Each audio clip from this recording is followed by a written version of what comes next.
Hey, it's JQ here. You're listening to the No Name RC podcast with Lefty the No Name. Nitro is the glory. Welcome to the No Name RC podcast with your host tonight, Keeton White, aka Lefty the Great, and if you are unlucky, the Finnish village idiot, JQ. This is the RC podcast with no name, but plenty of content. So sit back, relax, and get ready for some serious bench racing.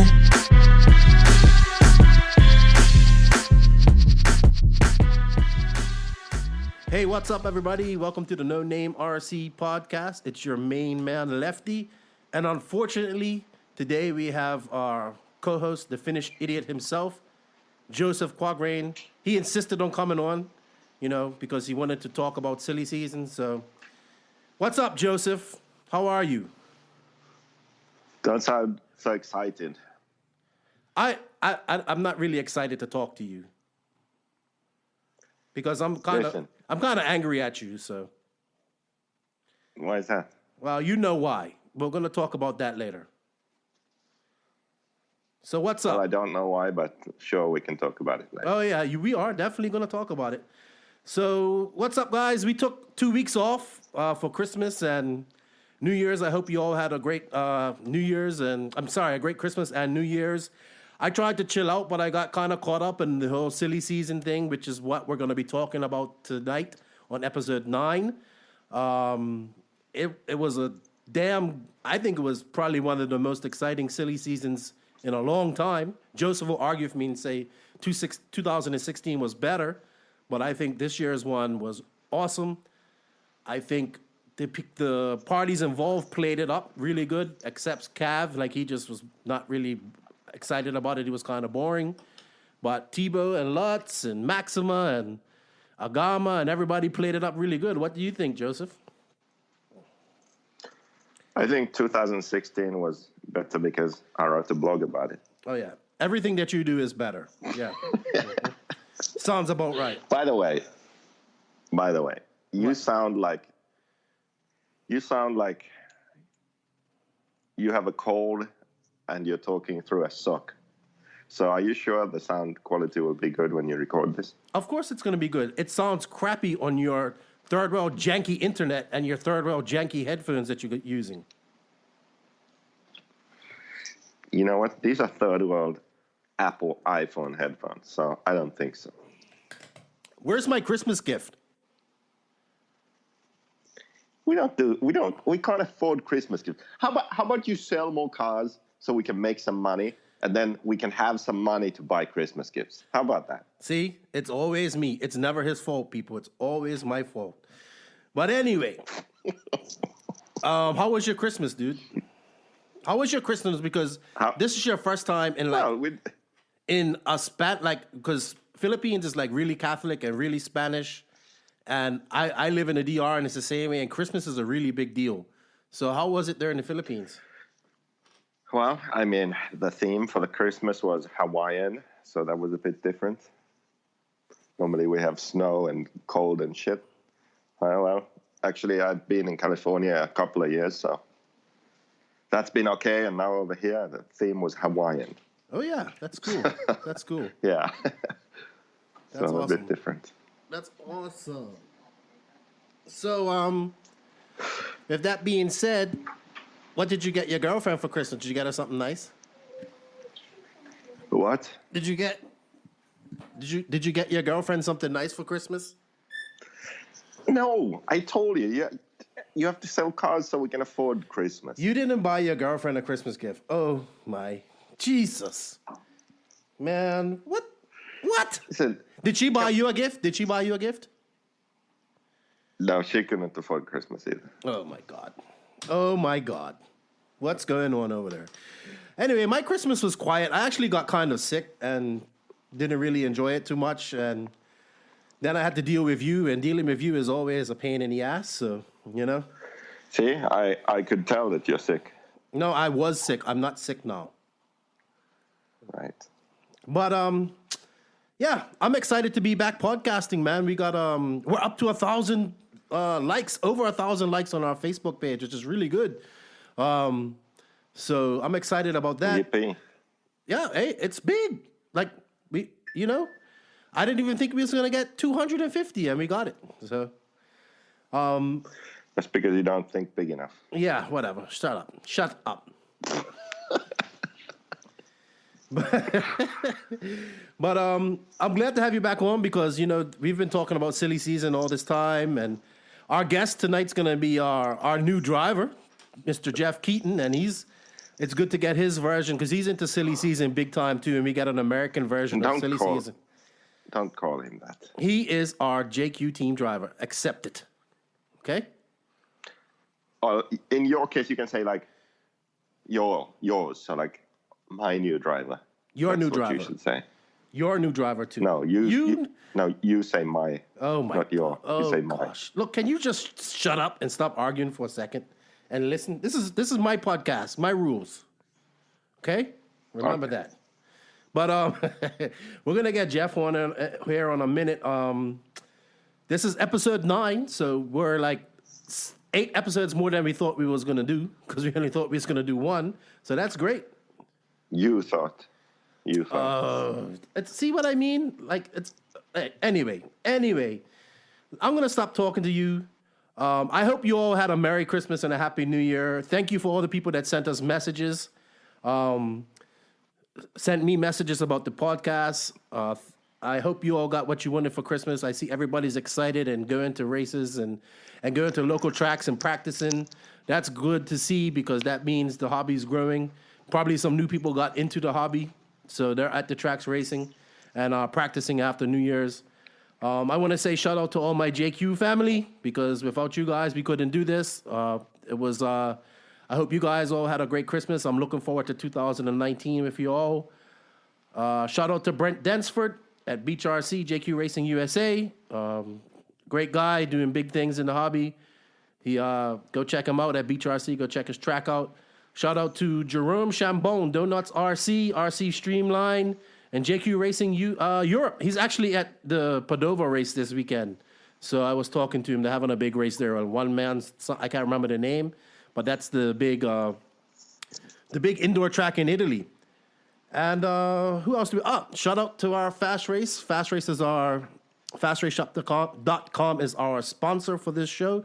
Are we going to do a 10-question, 10-second segment? I want you to do one with me because I always do them with everybody.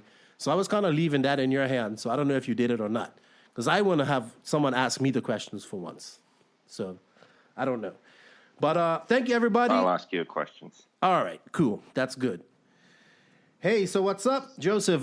We've decided to get Jeff Keeton on board. What's up, Jeff? How are you? I am doing fan-freaking-tastic. Just pulled into the Strickland RC racetrack to do some racing this weekend. Oh, yeah, with your new JQ Black Edition and Gray Editions?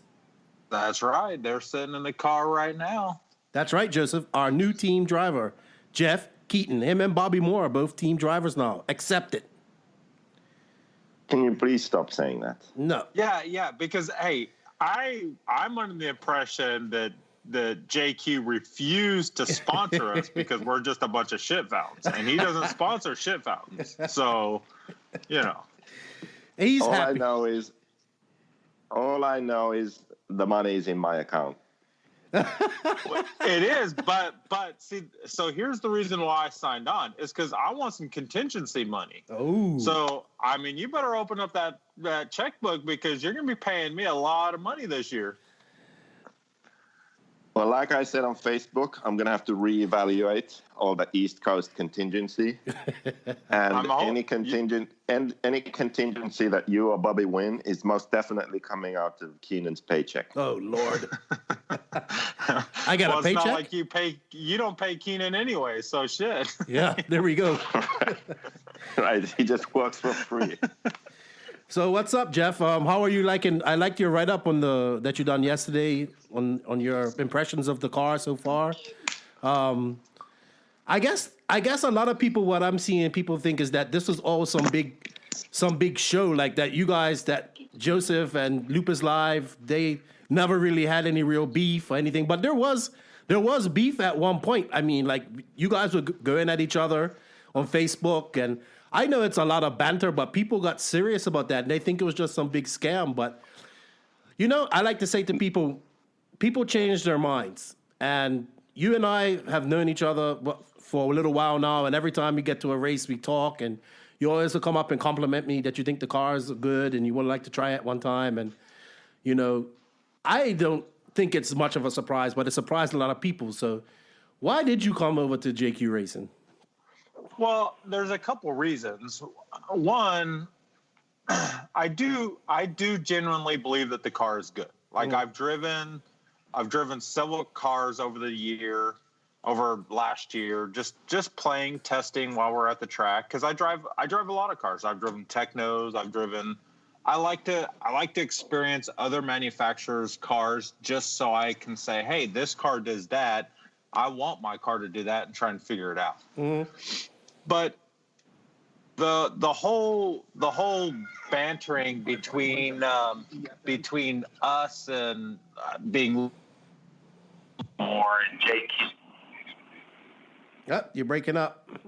That whole bantering thing, to me, it wasn't so much like a hatred. Like I've never hated JQ. Mm-hmm. And I've never hated his product. I like to give him shit because I knew it pissed him off, right? And that's kind of why I do a lot of stuff. Because if I know it irritates you, I'm going to do it even more just because I can. You sound just like Joseph.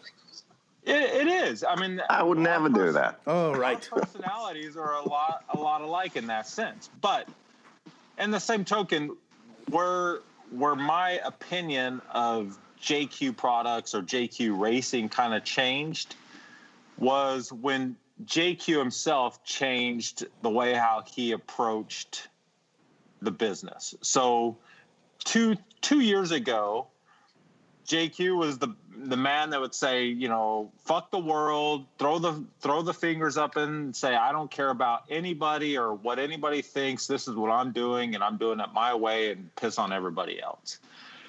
And over the last year, that's changed a little bit. Like he still has that mentality that says, "Hey, I'm still doing things my way," but he's not telling everybody in the world to fuck off anymore. Besides me, he tells me all the time. Well, yeah, but you're you. And there's a difference in that. It's a business approach where, like, the respect for JQ Racing is shifting. It's changing a little bit. What he's trying to do as far as bring in new talent, bring in new drivers, help the little guy, there's a shift in that, and I respect that, and I can understand where he's coming from with that, because I do that now with drivers now. Like I'm all about latching on to some young talents and helping them, because nitro is hard, man. Yep. If you don't know what the hell you're doing, nitro is really, really hard to do. And it's nice to see young guys get developed. Yep. We was just talking about that.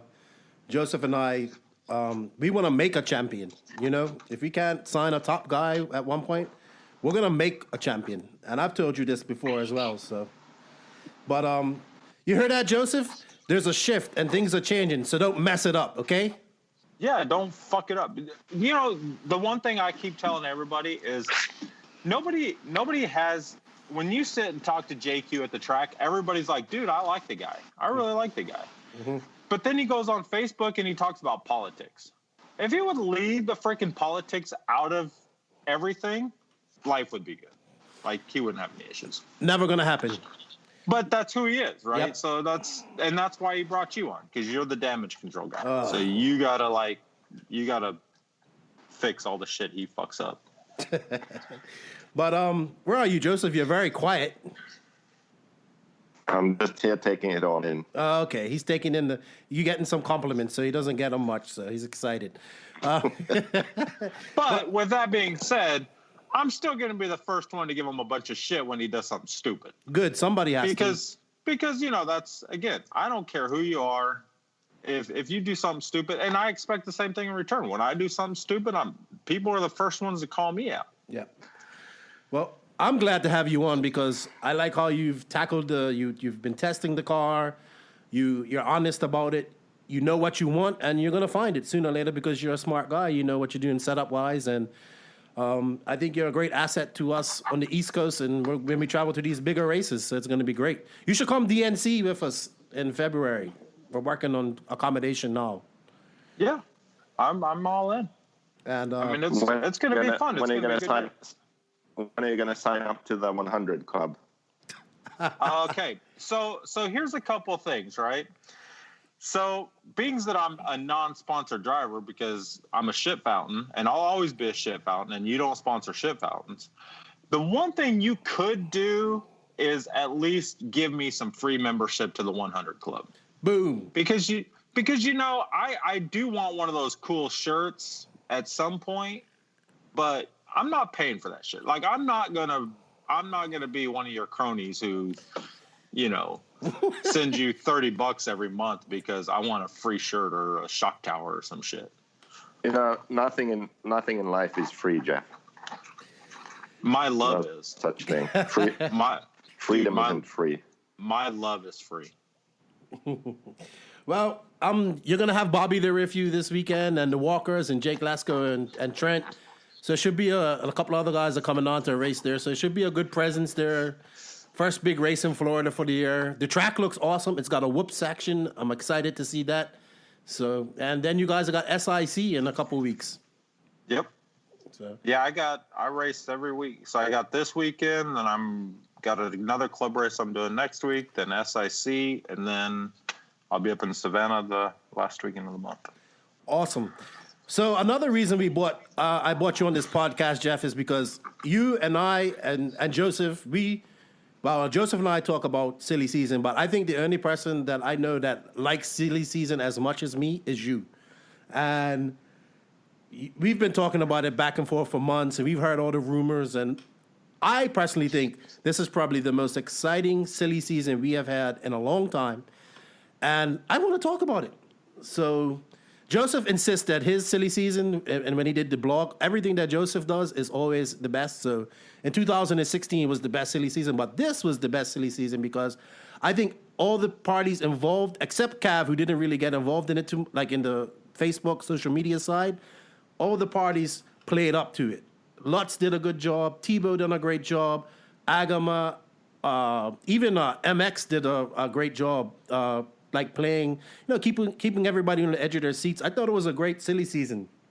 So I totally agree. Yeah, so I think that's what we need more in the hobby. I saw people getting into it, and it was awesome. And you know who won? I think we kind of won silly season because everybody was like swearing on that one of these drivers was coming to JQ Racing. So we always got mentioned in that. And that's funny because a year ago, if you would have mentioned JQ Racing connected to any of these races, people would have just laughed. And then like Bobby Moore and you joining the team kind of melted the internet like for a day or two. It was crazy. It was fun. Yeah. I mean, it's one of those things where I think I agree with you in the fact that it is good for the hobby because it does sell kits to some degree. Mm-hmm. Like you have your Tebow followers that are going to leave Kyosho to go drive Technos now because they just want to follow Tebow, and Cav I don't see so much, but Agama guys, you're going to have some Techno guys that follow Lutz, and they're going to go to Agama, and Agama's going to sell some kits. Yep. So yeah, I do think there's a little bit of it. I mean, I have my guys that like to travel with me and pit with me and hang out with us, and they're going to get rid of their cars and they're going to go to JQ now because that's where I'm at, and they know that I'm going to be at the track and I'm going to help them, and it's going to be a good atmosphere. And so, yeah, I think it does sell kits, which is good for the hobby, but it definitely was one of the better silly seasons. All right, well, let's get into – I think Tebow really enjoyed this. I had him here on the podcast a couple weeks ago. No, probably about a month and a half ago, 2 months ago. And he was excited about racing. He's been excited about racing for a while. He's been with Kyosho for 10 years. He's now at Techno. He's into it. He was teasing us with different silly season Facebook posts, and now he's really into it. He's got his first big race with it this weekend at Omaha at Hobbyplex. I would say it's a decent race. It's not a big race like DNC, but it's some pretty decent talent there. What do we think about the whole Jared Tebow to Techno move? I know where do we go? Let's start with you, Joseph. What's your opinion on that? Well, I think first of all the reason he left. So I think that it's interesting, actually, if we look at the bigger picture, not just talking about Tebow, because of the way the industry is now, there aren't enough spots in the big teams, in the established world champion brands for the top guys. So you have someone like Tebow being forced out to Kyosho because they can't afford to keep him. He's a top expensive guy, and there were some budget cuts at Kyosho apparently. And he couldn't find another similar brand to join, so he goes to Techno. Same for Cavalieri, he goes to S-Works. Now, in my opinion, Techno and S-Works weren't on the radar of these guys a few years ago. I mean, these guys would have ended up somewhere like TLR or Mugen or, HV or X-Ray, one of these kind of bigger brands. But now with the way that economy is, it's evening things out a bit now. So even the smaller brands or newer brands can get one of these top guys. Mm-hmm. So I think the reason he left Kyosho was Kyosho, not him. It's not that he wanted to leave, I think. I think it was more that he was forced to. And then why he went to Techno, I think from what I've heard, he was in contact with other brands too, but there was no room for him. And out of the available options, he liked the people at Techno. I don't know if he drove the car and decided because of the car. I think it was more about the people involved and the people he would be working with and the atmosphere. Mm-hmm. And I think that's why he joined. Yeah. How about you, Jeff? What's your opinion on that? I agree with, to some extent. I think there's a little more into it too, because Tebow was the first one to sit there and say that, he's tired of racing and he's on his way out and he wants to retire, and he was going to retire this year, but then he needs the paycheck, so he's got to wait another year. So there's a lot of that stuff. But I also think with Techno, JQ's right in the sense that there's only so many places he can go, because he's a both platform driver, so he's got to have the 10 scale program as well as the 8 scale program. Techno, it's no secret they're getting ready to release a 2-wheel drive 10 scale car. They already have the 4-wheel out. So Techno definitely needed a 10 scale presence to push those brands. And on Techno's side, they definitely needed someone like Tebow, who's still a, top 5 driver in the States. But to me, I don't think Tebow is not going to fill the void of Ryan Lutz. Mm-hmm. So, especially on the 8 scale side, Lutz to me was a major factor in how well Techno developed over the last few years. And it wasn't so much on the car side. It was just his presence and his bringing the team in and the following that he has. And, I don't see Tebow filling that void, because Tebow's very unapproachable at the races. He'll help you and he'll do anything you want once you start talking to him, but he's not a Ryan Lutz in that aspect. Mm-hmm. And what do you think about? Yeah, go on. No, I was just saying, I don't think Tebow, I think Tebow will do great for the 10 scale side, but I think he's going to hurt the 8 scale side, if that makes sense. What do you think about result wise? Do you think Tebow can get better results than what Lutz did for Techno? No, I don't. I think the Techno car itself, again, this is to me, a lot of this stuff here is all about paychecks, right? It's not about the car itself. He's not going to Tekno because he thinks the product's better than Kyosho. And I think he's going to struggle with the Tekno cars over the Kyosho cars because of his driving style and stuff. But, I mean, that's the Tekno brand and the cars, they're good. I mean, all the cars are good, but it is a different driving style to drive the Tekno car opposed to other brands. So I think he's going to struggle at first. It's going to take him a while. And the fact that he's already mentioned that he's kind of wanting to get out of the industry, you know, the learning curve to get up to speed is going to be a year. And if his contract's only a year, then he's going to be out before he really starts figuring this stuff out. I believe he's got a 2-year contract with him, if I read it correctly. So in my eyes, what does Tekno do? So obviously, Tebow's going to be probably a lot more 10 scale orientated. Obviously, he's going to race 8 scale too. Does Joe Bornhorst go to? Well, he goes to a lot of races anyway. Does Joe Bornhorst race 10 scale as much as Tebow and race 8 scale, or do they push maybe that kid Jared Wiggins? Isn't he in California working for Tekno or something? No, Jared still lives up in the Midwest somewhere. He's up around that Wisconsin. Right, but I think he's actually living in California now. Oh, is he? Yeah, he's been posting a lot of pics. Does he bump up to like travel team and go with Joe to some of these races? Because I don't think Tebow can go to like every single big 8 scale race and every single 10 scale race. No, and I agree with that. I think they're going to use Tebow as more the 10 scale guy. I think Joe's going to become the number 1 8 scale guy. Jared, is Jared really like he's okay. He's a good regional driver, but he's no pro driver. We're talking about Jared Wiggins. No disrespect. I mean, it is what it is. He doesn't have the results to justify saying I'm a pro elite level top 10 driver in the country. Well, maybe this is his chance to shine. Who knows? I don't know who's like third in line at Tekno. I don't think they have a third guy. I really don't. I think it's Tebow and Bornhorst. And just like it was with Lutz there, it was Lutz and Bornhorst, but they just didn't have a 10 scale presence.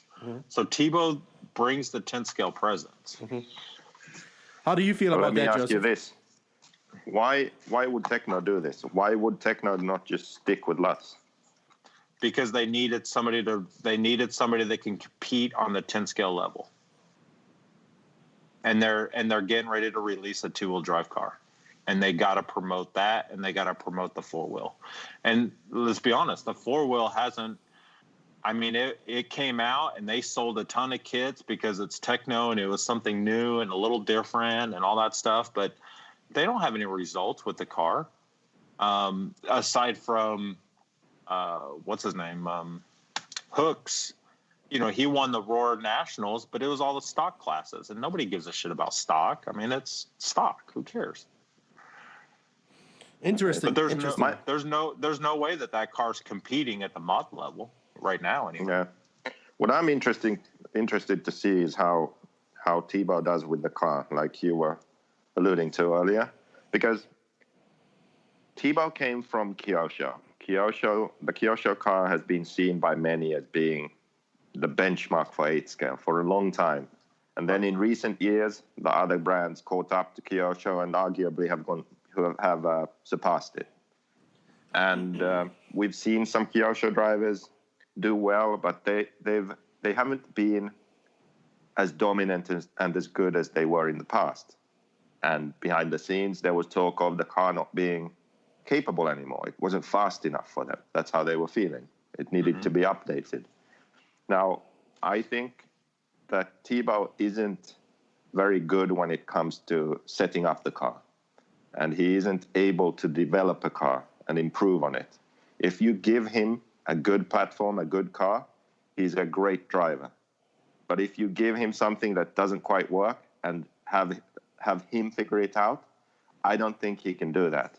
So what I'm interested to see is with Tekno, especially because they have a new car coming out, are they going to be able to figure out the car and give Jared something that he can go out and win or podium with? That's what I'm curious to see. And I agree with that. I agree with that statement too. So that we'll see. I mean, it's going to be interesting. I'm looking forward to seeing what he does at the Hobbyplex this weekend, which is a small indoor track, which favors Tekno. It's high bite and smooth, and it should be interesting to see what happens. So I'm shocked that Lutz has been pushed out because, you know, he was Tekno. He's like one of the best. Like Joseph, you say it all the time. If you could hire somebody, it would be Lutz, because he's just that, you know, he's a good guy and he helps everybody out and he works hard and he travels a lot. And I don't know. So that leads us to the next acquisition, Lutz to Nemo USA Agama. What do we think about that? Who goes first? You go ahead, Joseph. Well, I mean, for Nemo Racing, Agama, it's a good move, obviously. They haven't had a very big presence in America, and now they have their top guy.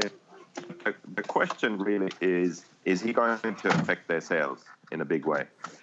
Is he going to be able to build up Agama to what he helped to build up Tekno to be? And I have a theory about that. Maybe we can talk about that after we've spoken about all these moves. Mm-hmm. But I'm not sure that he can do that. I'm not sure that the investment will be worthwhile. And only time will tell. I think the car is good. I think he will do well. He'll have good results. But yeah, I'm not exactly sold on Agama becoming a big brand in America now. I agree with that on the side of the big difference between Tekno and Agama is Agama, Agama USA, they're just importing the car. They're not developing the car. So Tekno, they had the ability to go make a part, put it on Ryan's car, go out and run it and find out if it worked or not. At Agama, they can do that, but it's the timeline in which all that development happens is going to be delayed because of the way how the manufacturers are. So with Agama USA just being an importer for the Agama brand, and Lutz is just a driver, I agree with that. I don't think the development of the car is the process isn't going to be as streamlined. And I don't think they have the budget either. I don't think they have to me, it'll be interesting to see if they have the ability to match the amount of money and resources that Tekno put into building that brand. Yeah. I don't know that matters really for the development side. I think the car is capable, and I think the car is good enough. So I don't know that would be a reason for it not working out as well as it should. I think maybe it has more to do with just their presence and the sort of grassroots activation and effort they put into the regional and local level guys. Yeah. Well, it'll be interesting. I think, there's no question that Lutz definitely got pushed out of Tekno. And so, and that's gotta piss Lutz off, even though he can't say that out loud. But it'll be interesting. I mean, he's definitely going to have, all the driver moves. They're all going to have some new outlook on, I got to go prove myself all over again type of thing. But I don't know. I've driven an Agama. And I don't know. I don't think that car is going to be as well received as the Tekno was. It will be interesting to see. I mean, you brought up a good point about Lutz being pushed out of techno, which I think it sounded like it was from his blog. I mean, we talked about it. I think techno wanted to go more of the 10 scale route, and Lutz doesn't really like 10 scale.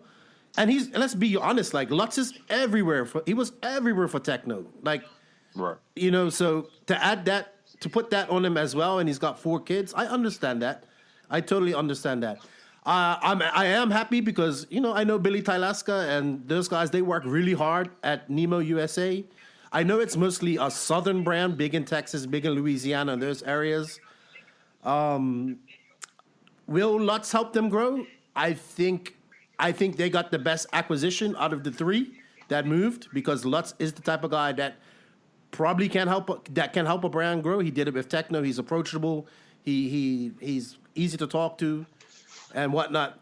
Will he get the results? Like, will he prove you? Will your point be proven, Joseph? If the techno, what you said at the Worlds, you said either techno's car isn't that great, and the good drivers can't do good with it, or either my car is not that great and I'm a good driver. I think that's how you put it. So, Well, not exactly. I said yeah, you say it. I can't remember. Because we basically had the same results. People just have to admit that either Techno's car sucks and their drivers suck, or either my car is really good and I suck, or my car sucks and I'm very, very good as a driver. Well, you ain't very good. Like, everything can't, like, do you see what I mean? Yeah. My car can't be terrible and I be terrible, and the techno guys are awesome and their car is awesome, yet we have the same result. Yeah, because you guys finished. You see what I mean? Finished within each other pretty much at the World. Yeah. So it will be interesting. Yes, he will get results. I'm sure of that, because Lutz is a great driver. I don't know how old he is now, but he's, you know, I just think I kind of agree with him, man. He built techno, and I don't know if if each thing helps each other out. But if I was to hire somebody now to help us build JQ Racing, I think it would definitely be Lutz, because I know he can get results, and as well he'll put in the work, like the clinics and go at helping everybody at the track and what he does, all of that. You know, he's active on social media. He gets it. You know, so he's not just a hired gun. Again, though, when you're talking results, though, you're talking strictly regional level results. I mean, there's no way Lutz is going to take a Nagama car and go win Aurora Nationals. I don't see that car having the ability to do that. So when you talk about major race results or regional level race results, I mean, there's 2 different things. Because that's what shocked me when Lutz first, you know, put it out there that he's leaving techno and all this other stuff. My first thought was he has to go to a brand like HB, because he's not getting faster. He's definitely he's getting older, so he's getting slower, just part of how we are. And if he wants that major win, he's got to go to a brand that can provide him a car that can win a major race, and that's not a Gama. So, well, I mean, to me, I don't think Lutz is about the wins, to be honest. I don't mean that in a negative way. This is a great hobby, a great way to make a living, but he doesn't have that, like, I'm going to win mentality. If he did, then he would have won a long time ago, I think, because he's good enough to do that. I think it's more a case of he has a family's first. He needs a paycheck. He needs this to be his job.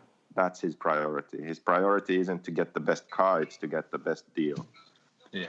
I think that's the situation here. Well, isn't that all of them then? I mean, for the most part now, when you get on this level where this is your livelihood, I mean, it's not about the car. It is about the deal. Not exact. I mean, for many, yes, I would agree. But for example, Mayfield could have got a lot more money, I'm sure, from some other 8-scale brand, but he picked Mugen for less money because he believes that he can win. I mean, his mentality, you could clearly see it at the Worlds. I think that's when it went overboard, when he ran an OS instead of Reds, because in his mind, he felt that would give him a better chance of winning. But that's an example of a guy who will pick a quality product that he feels will give him an edge over a paycheck. Right. But Bloomfield actually done pretty good with the Agama, and he came over to Southern Nats last year. Was it last year or a year before? Last year, yeah. And he kicked ass, man.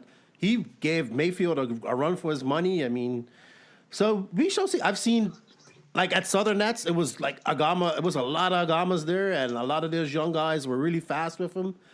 So, I mean, I'm happy for, you know why I'm happy for Billy? Because I want to feel like Billy one day, and when we sign a top guy, and we're all, well, you know, and we get to broadcast it. Right, Joseph?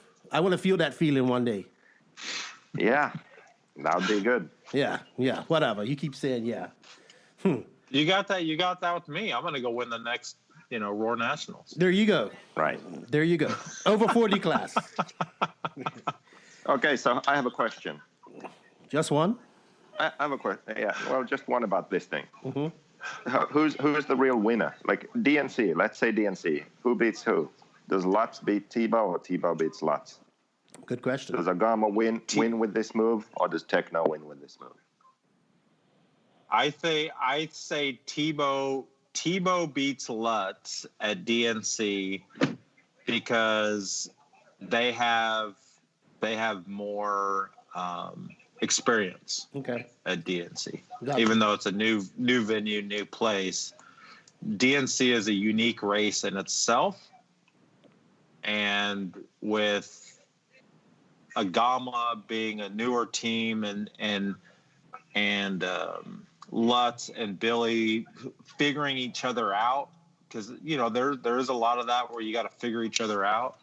I think that's going to play a role too, but I don't know. I would say Tebow wins. Yeah, I would have to say Tebow wins as well. Depends too if the track gets super rough. Maybe, I don't know really how Agama car is handling the rough track. I've never seen him, so we'll see. But Tebow still is very talented and he can go fast, so you'll make up for that. No, Tebow's still a top 5 driver in the States for sure. I mean, he's fast, and he'll be fast with the Techno. I don't think he's going to have as much success with the Techno as he did with the Kyosho. Okay. On the 8-scale side. What about you, Joseph? What's your prediction on your question? I would have to agree. I think Tebow beats Lutz. Then if we look at the brands over the year, I think Techno doesn't really experience any major changes. I think Techno would stay about the same if we look at, sales and size of the company. On the 8-scale side. Same. Yeah, 8-scale side. And then as for Agama, I think Lutz does bring them more sales and growth. Okay. I could agree with that. I would definitely agree with that in the long run. On a personal level, I think that Tebow's results will suffer a bit. I don't think he will do quite as well as he did with the Kyosho. And Lutz, I think Lutz will be about the same, to be honest. Okay. That's fair enough. He'll make the mains. And I don't know, has he podiumed any of the bigger races? Has he had, flashes of brilliance? I would have to go look at that. I mean, I can't remember. So. Well, I mean, he had like major races. No, he hasn't. I mean, well, in Truggy, he's podiumed in Truggy. In Buggy, didn't he? I think he finished third. He finished second or third at Aurora Nats in Buggy one time. Yeah, I would have to go look those up. But enough about those guys. We can beat that dead horse. We won't know until they start racing. I think this was almost as shocking as the Jeff Keeton, Bobby Moore to JQ move. Cav to S-Works. I mean, actually, S-Works made some power plays, period. They got Canas, and they got Cav, and they got Walanka, and they have Newman and that other guy, Wiedemeyer, who's actually pretty good. Does Cav to S-Works even... I mean, I can't say anything bad about S-Works because I don't really know anything about them. I know they're really strong in Europe. Does Cav to S-Works even work? What's going to happen? Who's going to support him when he goes to races? Is he going to race a lot of 8-scale racing, or is he going to be more focused on 10-scale with Yokomo? What do you guys think about that? What's your opinions on that? You go first, Jeff. I say Cav to S Works. Like, again, Cav can drive anything, and he'll do good with the car. Will he have the same results that he had with AE? No way. I don't see it. I don't see. It's even like when Austin Blair was running S Works, he never got any support at any races. That's why he struggled at a lot of races. Now Cav does have the ability to set up cars and give feedback and make changes and stuff like that, but I think his results will suffer in 8-scale, and I don't think he's going to be racing as much 8-scale either. I think he is definitely going to focus the remaining career on 10-scale, and I think he's going to do a lot more overseas traveling with 10-scale and running carpet, and I think that's where his primary focus is. And he needed an 8-scale ride for just the big races, the Roar Nationals, the DNCs, the Silver States, that kind of stuff. But I don't think he's going to put the focus into 8-scale like he did with Associated. And he had to go to who was going to pay the money that he wanted. And that was strictly a money move. Like, that was again, like we said before, there's only so many companies that can offer an actual paycheck to these drivers. And, you know, the rumor for the longest time was that Lutz was going to go to S Works. But, you know, I'm sure that it came down to a money thing. And once Lutz committed to Agama, S Works needed somebody, and Cav was the only one left standing. Yeah, I think he was trying to go Mugen for the longest while, but that was the biggest rumor. Even up near, I think, like right to the end, he was trying to go Mugen, but Mugen wasn't. Well, Serpent was the bigger one. I think. Oh, yeah? I think Serpent. I think he was really close to signing a deal with Serpent, but you know, for whatever reason, that didn't work out. Fucking JQ dropped the ball, and he should have got Cav. Oh yeah, we're not even going to touch that. Cav would have done great for the JQ brand. You heard that, Joseph? Yeah, I think so too. Yep. You know, would he? I think he would have way more success with the JQ brand and the support that JQ can bring him than he will with S Works. But no, you know, you got a freaking owner that is so tight, he fucking can't even walk right. Yeah, there we go. So, what about you, Joseph? What's your opinion on the whole S Works move? I think, actually, honestly, this is the one that as a company owner, I am the most curious about this move. Because you take a brand which is it fair to say that S Works is nothing in America? Well, yes. Yeah. Yeah. So you take a brand which is nothing in America, you stick a top guy there who I think I have more faith in Cavalieri than Jeff, apparently. I think he will do well, really well. Okay, I don't think he'll do what he did with Associated, getting like 3 second places in a row and winning some races. Like, no, but he will still be one of the guys. Like, he'll be up there. He'll be mixing it up with the guys. That's what I think. There's no way. You take DNC Roar Nationals, which is the 2 major races in the States. He's not podium in either one of those races with S Works. Wow. I think he could. I think he can. I think he'll be up there. Yeah. I would not be at all surprised if he podiums at either one of those races.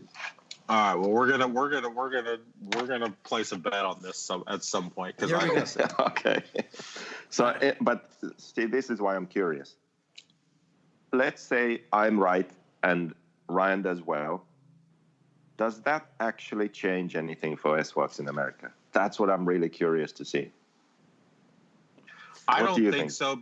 I don't think so because, again, you're talking about Ryan Cavalieri, who is probably the most unapproachable driver we have in the States. Like, this guy does not give a shit about anybody else but himself. And I like Ryan. Don't get me wrong. Like, I'm not bashing Ryan because that's just his personality. Like, that's just who he is.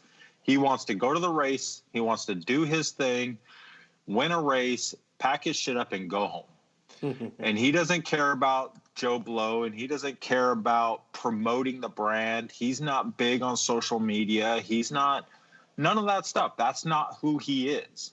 He is there to drive a car, do a job, and win a race. And so, no, I don't think people are going to rush out and go buy S-Works cars because Ryan Cavallari is now running the brand. And I don't think if he does manage to if he did manage to win a big race, I don't think that's going to make sales. I do think I was joking earlier that I can see him being more like the Drake type of thing where he's going to start racing a lot more of the JBRL type races, and he'll get results on the bigger club race level, series type races. But I don't think he's going to get a major, and I don't think it's going to produce sales. People aren't going to follow Cavallari like they do Ryan Lutz or Jared Tebow. Yeah, I honestly don't know. That's why I said I'm curious. But if you would force me to give an answer, I would say that it's not going to affect sales. I think Lutz is going to affect the Gunner sales more than Cavallari S-Works sales. Definitely, that's what I would say right now, if I had to. You know who the big winner is with Cav going to S-Works? Joseph? RCGP. RCGP, because S-Works is committed to RCGP, and that means Cav's going to probably race it. So that's awesome. Yeah, it looks like he will be able to do two of them. That's so great. If we could do that, that would be awesome. Yeah. S-Works actually has a ridiculous team. If you think about it, they have Canas. Canas, we haven't spoken about him yet. So he went to S-Works. Mm-hmm. He's doing all the RCGPs. Then we have Neumann and Walanka in Europe, who are still blazing fast. And then Cavallari. So it's Newman made the final at the Worlds this year with it, I believe, right? Or was it the semis? Semis. He was in the semis. He didn't make the final. Okay. But here's my question though: is Cav sponsored by S-Works International, or is he sponsored by A-Main promoting the S-Works brand? No, S-Works International. Okay. Mm-hmm. We shall see, but S-Works definitely has a strong lineup. It's like I looked at Yokoma's lineup for America, and it's just like, wow. Like, just pure big hitters. I mean, well, Yokoma's lineup in America and Europe is just pure big hitters. But S-Works were big. Walanka, he's still good. He does good on the European side. Newman, I can't say his name, probably Norman. He's good. Canas, up-and-coming, young, fast racer from Spain. Big future ahead of him. Cavallari. And S-Works has a big presence in Europe, man. You can't deny that.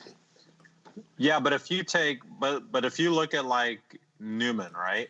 Mm-hmm. So that guy's been known to drop companies in a heartbeat. He did it with Serpent, so if things aren't going right with him at S-Works, is he going to last? I mean, that's would be my first question. Maybe he's out of options. Yeah, could be. But what do you feel about Canas to S-Works real quick, Joseph? You know him better than us. Well, I heard he dropped out of school to just race RC full time. Or maybe he was done with whatever grade he was in and didn't continue. I don't know. I feel like it's not the best move, I would say. He had great support when he was running for Model X and Mugen. He had Marquis Bars and the other guys helping him out with his racing. I think that's actually a big part, especially in Nitro. The people who support you, who help you right tire, tune your engine, help you with testing and practicing and wrenching and all that stuff, that's really important. And I don't know who he has now when he moved to S-Works. Also in 8-scale, when you're a young guy, you don't really know that much about setting up the car and setting it up for long mains and all that stuff. So if you lose that experience, that can affect your results big time. So again, I don't know who's going to help him with that, moving to S-Works. Well, So I just feel like he just made it big. Like he just for the last couple of years has been fast, and then this past year he got the results. You know, he was running up front at the Euros, leading the race, finished third. He has some other good results. He beat Robert a few times at the Nationals, I think. Mm-hmm. So I somehow just feel like he should have just stayed one more year. Just stay one more year, see what happens, you know. Maybe he can be... It kind of reminds me of Savoia. That's what it reminds me of. So maybe if he just stuck it out a bit longer, gained more experience, maybe he can take over from Robert. Maybe he can be the new Robert of Europe, running for a big Japanese famous company and being like the number one Mugen guy. Maybe he could do that. Maybe he still can. But it's just, I would have, if I was his dad or brother or best friend or whatever, I would have hoped for a bit more patience in his case. It might still work out great, but I think the odds are more against him now. That's my opinion. Do you think he actually got a paycheck from S-Works? Oh, yeah, of course. Okay. I mean, he was already paid. Oh, was he? So now he's just paid more. Okay. But also he hasn't released his motor sponsor, and for me, I think he's going to MX, and he's going to get paid from MX, and he's also got Battier, who's now joined MX, so that might help him out with his motor game a lot. Yeah, that might. I heard he's going Reds. Really? But that would be a good pickup for Reds. I don't have confirmation for that. And then I also heard he's going Seismic tires, and I mean that tire deal just screams money to me. So, but then again, I've heard those tires have been good. Yeah. So. The tire thing could be the biggest factor in all of it, because if you could have an okay car and whatever, but if your tires suck, then you ain't never gonna have a shot. Yep. Right, Joseph? Yeah. Southern Nets, when you chose the wrong tire, when you didn't listen I know all about that. When you didn't listen to Lefty.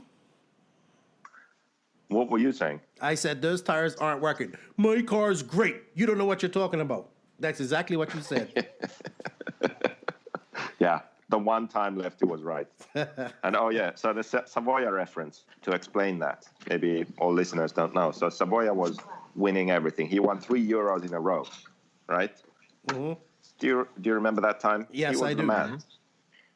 Doing super well. He was running Mugen. And then Durango hit the scene and was paying everyone shit tons of money. And he went to Durango and sucked. Yeah. And after Durango failed, he went... X-Ray and sucked until they made a pillow ball car, I think, right? Yeah. I think it was Savoia that got X-Ray to make a pillow ball car. And then he actually started doing well again. He started getting results. Then I think it wasn't his choice, but he was forced out of X-Ray. I think it wasn't actually his choice, but he went to HB, sucked again, started building up his results, got some good results, again out. Onto the next brand. And now he's with TLR, and he makes the world's mains. He makes Euros mains. But when I look at that guy, he's a great driver, really talented. And he's getting like 7th, 8th, 9th place, 10th place. He should be winning those races. So that's a guy who made the wrong decision early on. At the peak of his career, made the wrong choice. And then it just snowballed from there. After that, I'm sure he made a couple of wrong decisions, and some of them were just bad luck, wrong place, wrong time. But it all started because he made the first wrong choice. And that's what I'm thinking with this Canasling. Like, he was in a good place. Mm-hmm. He had great companies supporting him, and he made this choice to leave. Gotcha. And this is what I feel like could snowball for him. I understand that. I get that. But, one thing Savoia is right now, Savoia is TLR's number 1 8-scale driver. Yeah, we'll get to TLR later on. But I can see I get what you're talking about, Joseph, and maybe he should have waited, but maybe he wanted to get from underneath Robert's shadow too. So you never know. That's his way of saying, okay, I respect Robert. He's the best guy in Spain. But I want to beat him, and I want to be better than him, so I have to get from behind him and get under, go my own way. But so it might work out. I just feel like imagine a situation where he stays with Mugen and he starts beating Robert. Like, he just beats Robert every race. And what does he say? He says, look, hey, I'm running the same car as Robert. I'm beating him every race. What are you going to do about it? Yeah, he should have been. That's a much better situation, I feel. I agree with that.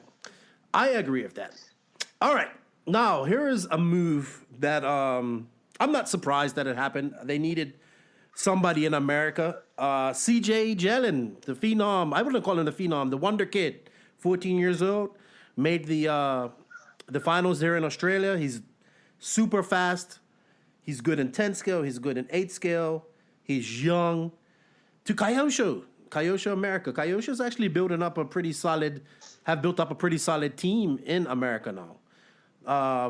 You guys have any opinions on him going to Kyosho?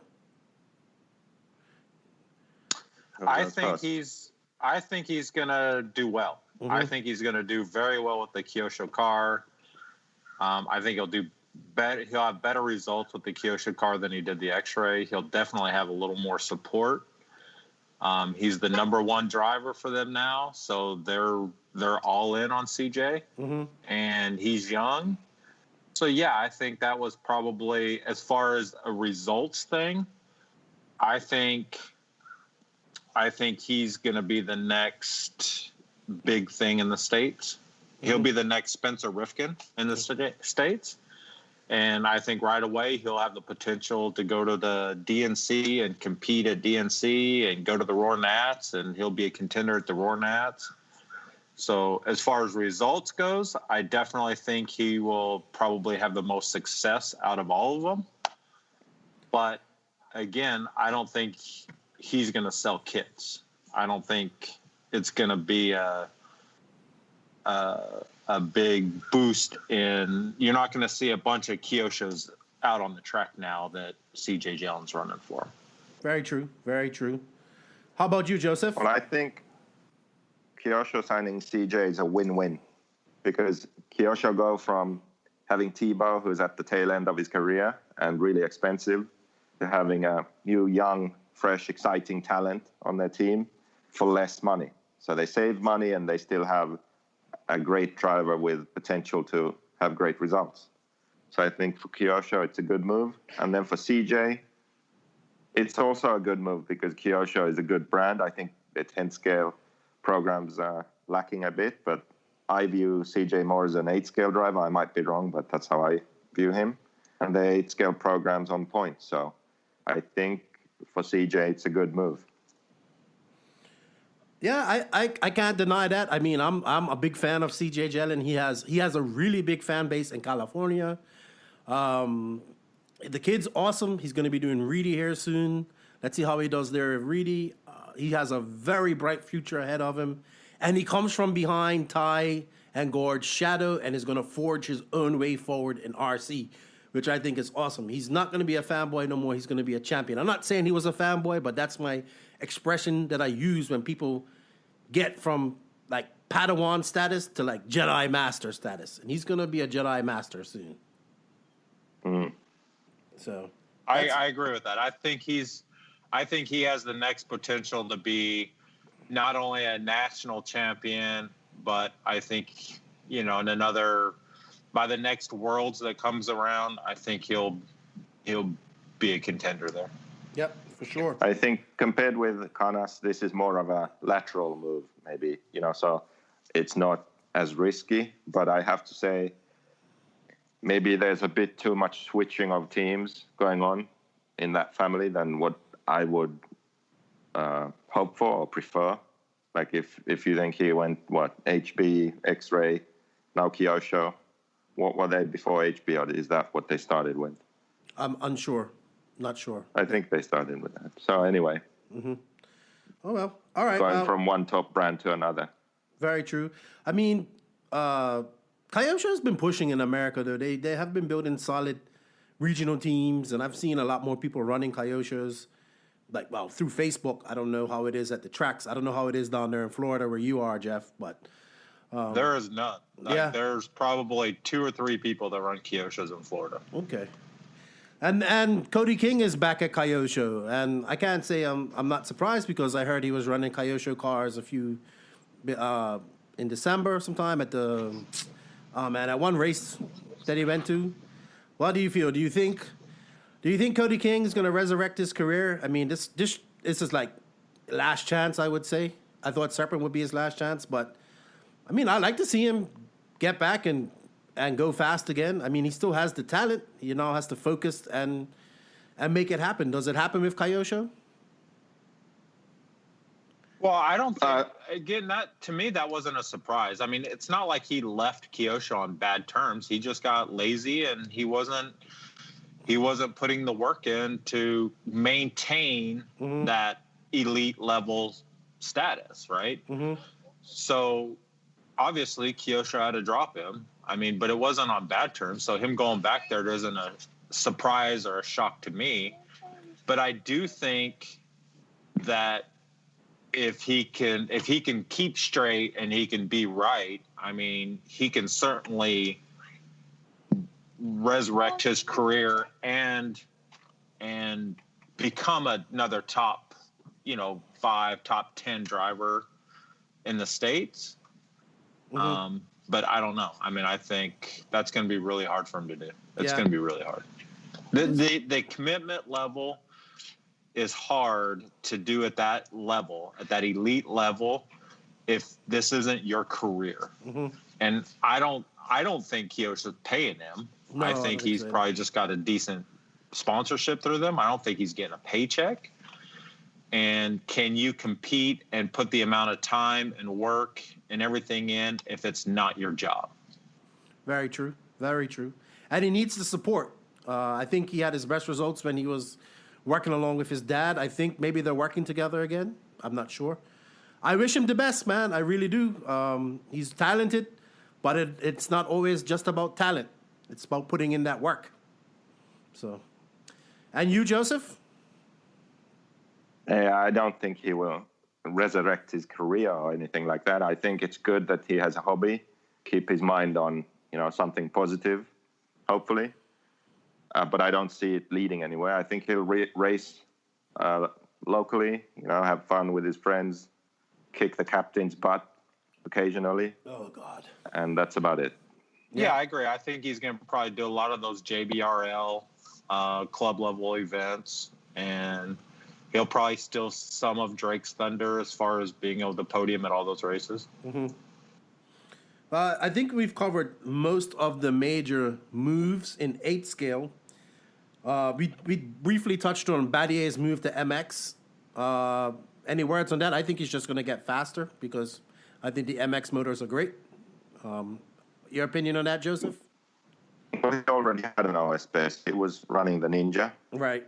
So, yeah. It's How about you, Jeffrey? not really a big change. Yeah, I don't think it's really going to change anything. I mean, he'll definitely have a little more support probably as far as engines go, but I don't think it's going to change anything. Okay. Well, let's talk about companies that we thought was going to get people, but they didn't get anybody on the 8 scale. On the 8 scale side. Serpent. I'm shocked that Serpent. I mean, the talk was like at one point we heard Tebow to Serpent, Cav to Serpent. We even heard, I think I at one point heard Rivkin to Serpent. Then it was even like Lutz to Serpent. Paul Ciccarello has left Serpent, who helped build Serpent like where they are now in America. But they haven't picked up any top driver yet, or I don't think they have. I don't understand it. What happened there? By the way, Eddie Larrett also left Serpent. Did he? That's what I heard, yeah. Wow, that didn't last too long. West Coast team manager or something. Oh, Well, it's no secret the Serpent's probably one of the most dysfunctional companies out there. I mean, I thought JQ Racing was fucking dysfunctional, but Serpent blows that shit out of the water. no way. I mean, I don't believe that. but seriously, obviously they weren't willing to open up their checkbook and pay these guys what they're asking. I have another theory. Well, let Jeff finish. Stop butting in on it. Wait. I have a Okay. theory. I think they just didn't reply to any emails. So they missed out. So they're taking your business plan then, I'm assuming. What do you mean? I replied to emails at least. They're like AK and Serpent, email black hole. Yeah, right. No, I mean, I I just think that the brand is like, I think the cars are good. I mean, I don't think there's an issue with the cars per se, but I definitely think that they're just not willing to pony up and pay the money to get it, like somebody else I know named JQ. Yeah, I think I will pretend I didn't hear that comment. I think Serpent's just an on-road company. You remember that the blog I wrote about the RC brands? Mm-hmm. Serpent is an on-road company. That's the thing. They have good drivers in on-road, right? They pay drivers there. Yeah. They sell off-road. They sell off-road cars to pay for their on-road program. Makes sense. The owners of Serpent, they got the guy who runs Serpent. He came to the Worlds for a day. One practice day he was there. Then he left for some on-road race. So it has to be that. Really? Yeah, I mean, you're right. I kind of agree with that. I find it strange that they got rid of Cheeky. Like, I mean, he made them what they are on the East Coast. So are you sure he just didn't quit? Maybe he didn't get replies to emails. Right, but I mean, I don't know what I think. I think he left. I think he left on his own terms. I heard the big thing with him was it was kind of over the Worlds. Like, they promised to send him to the Worlds, and then in true Serpent fashion, last minute, I don't think we're going to spend the money to send you out there, and kind of pissed him off. Wow, he's at X-Ray now, and he'll do good things at X-Ray. I think he brings some personality there, and we'll see what happens. He's going to battle it out with Degani and DNC and 40 plus. So. Serpent, what do we see in the future of Serpent? I mean, what happens from here on? I mean, I think they stay with what they're doing. They're gonna sponsor anybody, any local yokel that is just getting in the hobby. They're gonna offer them a sponsorship and sell some kits, and then eventually those guys are gonna last 2 or 3 months and then move on to something else. And I mean, I think that's just their way of doing business. I mean, I don't think they're going to be a factor, especially in the States. Are they even popular and offered in Europe, Joseph? Europe, they actually have a decent driver in Portugal, but he doesn't race much. He has a real job. So, I mean, in the States, their 3 fastest drivers is Brandon Rose, Billy Easton, and probably Justin Fells. Yeah. And Justin's off to college. He's not racing nearly as much. Brandon Rose is probably going to be their top driver outside of Billy that at least travels and will compete. But, I don't think they're going to be relevant. No. I mean, Brandon can drive, and Billy's still fast, and he's like 42 years old, and he's still almost making world finals. I want to get him on the podcast to talk about that, but he's always busy. So hopefully we'll get him on here to talk to him, because I'm sure he has some stuff to say. So Serpent, no big deal. I mean, I'm just shocked because they didn't get anybody. So that brings me to my next company that didn't really pick up any 8 scale. I mean, they did pick up the kid Tom Renderconnect, and he's pretty good. I don't know. Do you know who that is? TLR. They picked up. I think the biggest driver I saw they pick up, young guy, was Tom Renderconnect, and he's actually pretty good from Associated. But no straight up 8 scale driver. Fend has been. I mean, I would say, I don't want to say he's been non-existent. He still makes mains and stuff like that, but what is TLR's future in 8 scale? Are they going to fly Savoia over for every big race in America, or what? What's going to happen there? Who's watching cartoons? That one surprised me too. No. I expected TLR to make a big move and get somebody. Like, I know for a fact they were going after Spencer really, really hard. Mm-hmm. But yeah, I was shocked when they didn't pick up anybody.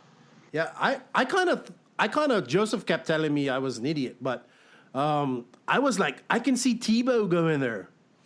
I was like, he was like, no, he's going to Techno, and I'm telling you, but I was like, man, I could see him going to TLR because I don't know. It's just Well, here's the deal. You want to hear the deal? Yeah, we You want to know hear how JQ Racing has an image problem? Uh-huh. Like, it's not socially acceptable to race for JQ Racing. Right. Well, TLR has an image problem too. And I don't know if their image problem is actual reality, but I think definitely Mayfield going there and then leaving ruined it for them. No one wants to go to TLR now. They offered big money. No, thank you. Really? Even them offering money to these guys is not enough for them to want to go there. Wow. That's pretty. I don't know what's going on there, man. Maybe I don't know if it's the people or if it's too corporate. Probably. Or if it's because they have to run, they dictate what they have to run, as in equipment, radios, servers, whatever. I don't know if it's a bit of everything or if it's one thing. But I do know that the top American drivers do not want to run for TLR. Do you think they haven't fully recovered from dropping Drake? I totally agree I don't with know. that. I think, again, it's the support, right? So TLR is not willing to send the support required for the 8-scale races. Man, they had a big They presence. always have that Kevin there running to Starbucks and getting coffees and stuff. Yeah, he doesn't know shit. Oh my God.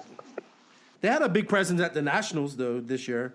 Everybody was walking around in 8X1, whatever, 8X shirts, and they did all of that, and not one of the cars made the final. So I don't know.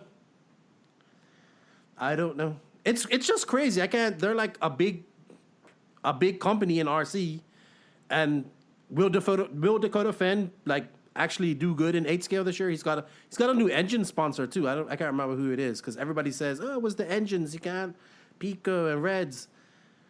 I mean, he hasn't even really done anything in e-buggy. You know, I mean, he's good in 10-scale. Does he have the fire to keep on racing? He's still young. He has time. I don't know. He's been kind of non-existent for the last year and a half, I would say. So I don't know what TLR's future is. I think TLR is going to be done with racing. You think they're just going to go like to bashing and RTRs? Yeah, I think that's going to happen at some point. Don't you, Jeff? What do you think? I agree with that. I think if they didn't do something this year to boost their race team, I don't think they have any plans to do it in the future. I think they're going to stick with guys like JR Mitch for the regional level to promote the brand, do all the Facebook stuff that JR does. They're going to rely on Dakota to try and at least make some mains. But I don't think they're going to put that focus on the race team itself. And eventually they're going to just stick to the RTR and go compete against Traxxas. I can see that happening. I mean, that's where the money is, though, you know, in the bashing community and the trailing community and all drones. And that's where all the money is because people buy that stuff, break it, and go buy a new one. So, I don't know. I do know from talking to some, you know, regional drivers, some local drivers. I mean, they were going after local Florida fast guys, more 10-scale guys. But they were going after them pretty hard, you know, offering like 75% off deals and stuff like that. So I think they're going to focus on the regional level drivers and not so much have a paid presence at the races. Yeah, exactly. Yeah, I don't see any. We'll see this year. Let's see what happens at DNC. That will tell a lot. Maybe even at SIC coming up here in a few weeks. So I don't know. They'll still be good in 10-scale. That's their. Yeah, but again, even in 10-scale, the only car that they have that's worth a shit is the 2-wheel drive. Their 4-wheel drive sucks. Like it sucks. It does. And even the TLR guys will tell you that. Well, so, I mean, that's not like it's a secret or a bash. It's just what it is. Their 2-wheel drive is really good. Their 8-scale, I mean, I was surprised that even Savoia made the final at the Worlds. I mean, so that tells me that the 8-scale at least has potential. No, listen. Savoia can make the main at the Worlds with any car. I'm sure of it. He's a guy that can drive something that just looks like impossible to drive, and he'll make the main. That's just the kind of. I would not place any weight on the fact that he made a main to say that a car is good or not. It's irrelevant. Like, he's going to make the main. If he's battling up at the front of the pack, okay, then the car is good. But him making a main means nothing, in my opinion. Yeah, I can see that. I mean, I don't know him that well. I've never met him, so I've seen his results and I've watched him drive, from videos, but I don't know anything about him. He's one of those guys. He's one of those guys that it just pisses me off that he doesn't have the best equipment. I think I've spoken about this with Degani sometimes. Like, there are just some drivers like Miguel Matias and Savoia and these guys, just give the man a car and he'll win, and you watch him sliding around the track and still doing good. And you're just frustrated. Yeah, that's Savoia in my eyes. We're not gonna. Do we want to approach the big elephant in the room? Because I already have an epic rant planned for you, Mr. Quagrain, and my feelings about your inability to sign a top driver this year. But Jeff, what's your elephant in the room? That's the elephant in the room. Jeff? You did not sign a top driver. So I got my epic. I got the ears for it. That's for damn sure. I got my epic rant planned for you, and that's something different that I'm going to do later. But hey, you can't fault JQ for not being able to close a deal. That's just a fundamental problem he's got. It's a lifelong thing. He can't close the deal. Okay, listen. Before we get into your elephants, before we talk about elephants, can we go back to something I mentioned when I was talking about Lutz going to Agama and how I think maybe that's actually not going to have the hoped for increase in sales that Agama was hoping for. Okay, go ahead. Here's my theory. And I was thinking about this not too long ago and just realized this fact. So a few years ago, there were top drivers mode. Really. Hello? Yeah, here we go. Here we go into science mode. Go ahead. Yeah, science mode. This is my theory. So a few years ago, there were a few top drivers in a few top teams, okay? And everyone wanted to be like those guys. And they got the results and they got the sales. And then there were the mid-tier teams who had decent drivers, but not the best. And then you had the lower-end teams who didn't really have good drivers, okay? And that's how it was. What's happened now in recent years is because there haven't been enough spots on those few teams for the top-paid drivers, because there's not enough money in the industry, it's watered down to where everyone except JQ and Serpent have top drivers. So imagine if JQ and Serpent also had a top driver, then every brand would have a top driver. And what happens then? Then where's the value of having a top driver then if everyone has one? Yeah. Then what happens? Hold on for a second. Jeff, are you there? I'm here. I am. You must be muffling the mic or something. All right, go ahead, Joseph. Finish your science mode statement. Yeah, so imagine every brand has a top driver. Then the reason for customers choosing a brand is not because they have a top driver and they get good results, because everyone is doing it. So then the value of paying a driver to race for you is much lower because it doesn't differentiate you from the other brands anymore. Agama is no different to Techno, to S-Works, to any of the other brands because they all have top drivers. Do you see what I mean? In the past, it made a big difference because the top drivers were running Kyosho, Mugen, X-Ray, Associated, TLR. Okay, that's it. And then let's say one other brand got a top guy, then they were in the mix. Well, now if all the brands have top guys, it doesn't make a difference anymore. Do you see what I mean? I get that. Yeah. That's your science mode quote for today. Here's something. That's my science mode quote. All right. Well, being as we got Jeff, and I know he has to get out and get to practice because we want him to kick some ass there this weekend and help Bobby out. Tires. We haven't heard any really big tire moves. None yet. And it's strange so far because usually tires is right there along. I mean, nobody has moved to Proline Big or moved to AKA or J Concepts. Have you guys heard anything?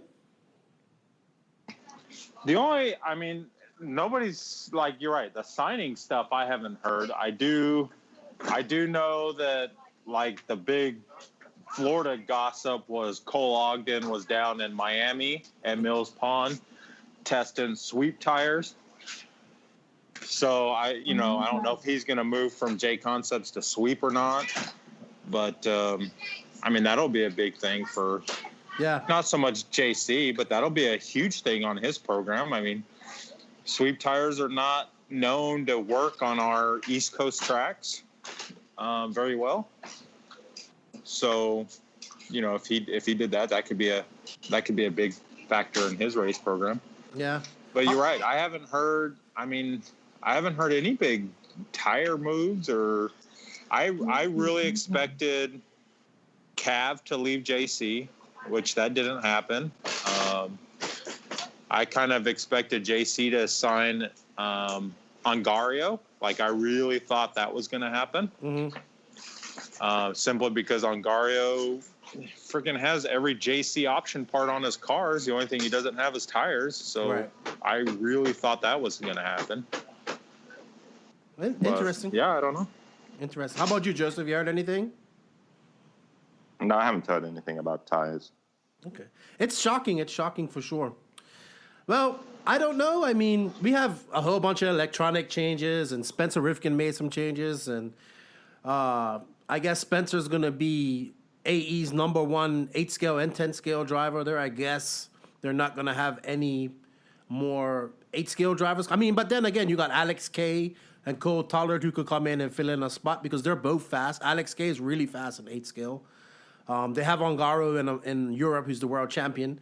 Maybe Ongaro comes over and does more American races. But Rivkin moves up to Richard Saxton. Yeah, they have Saxton, and that's going to be epic. Saxton, Degani, and Chicarero, and we could even throw Jeff in there if he goes to DNC. So yeah, but like even with Associated, who do you think is going to be? So Spencer, if you look at Associated right now, because I was surprised Associated didn't sign, another CJ Jelen type of driver, but.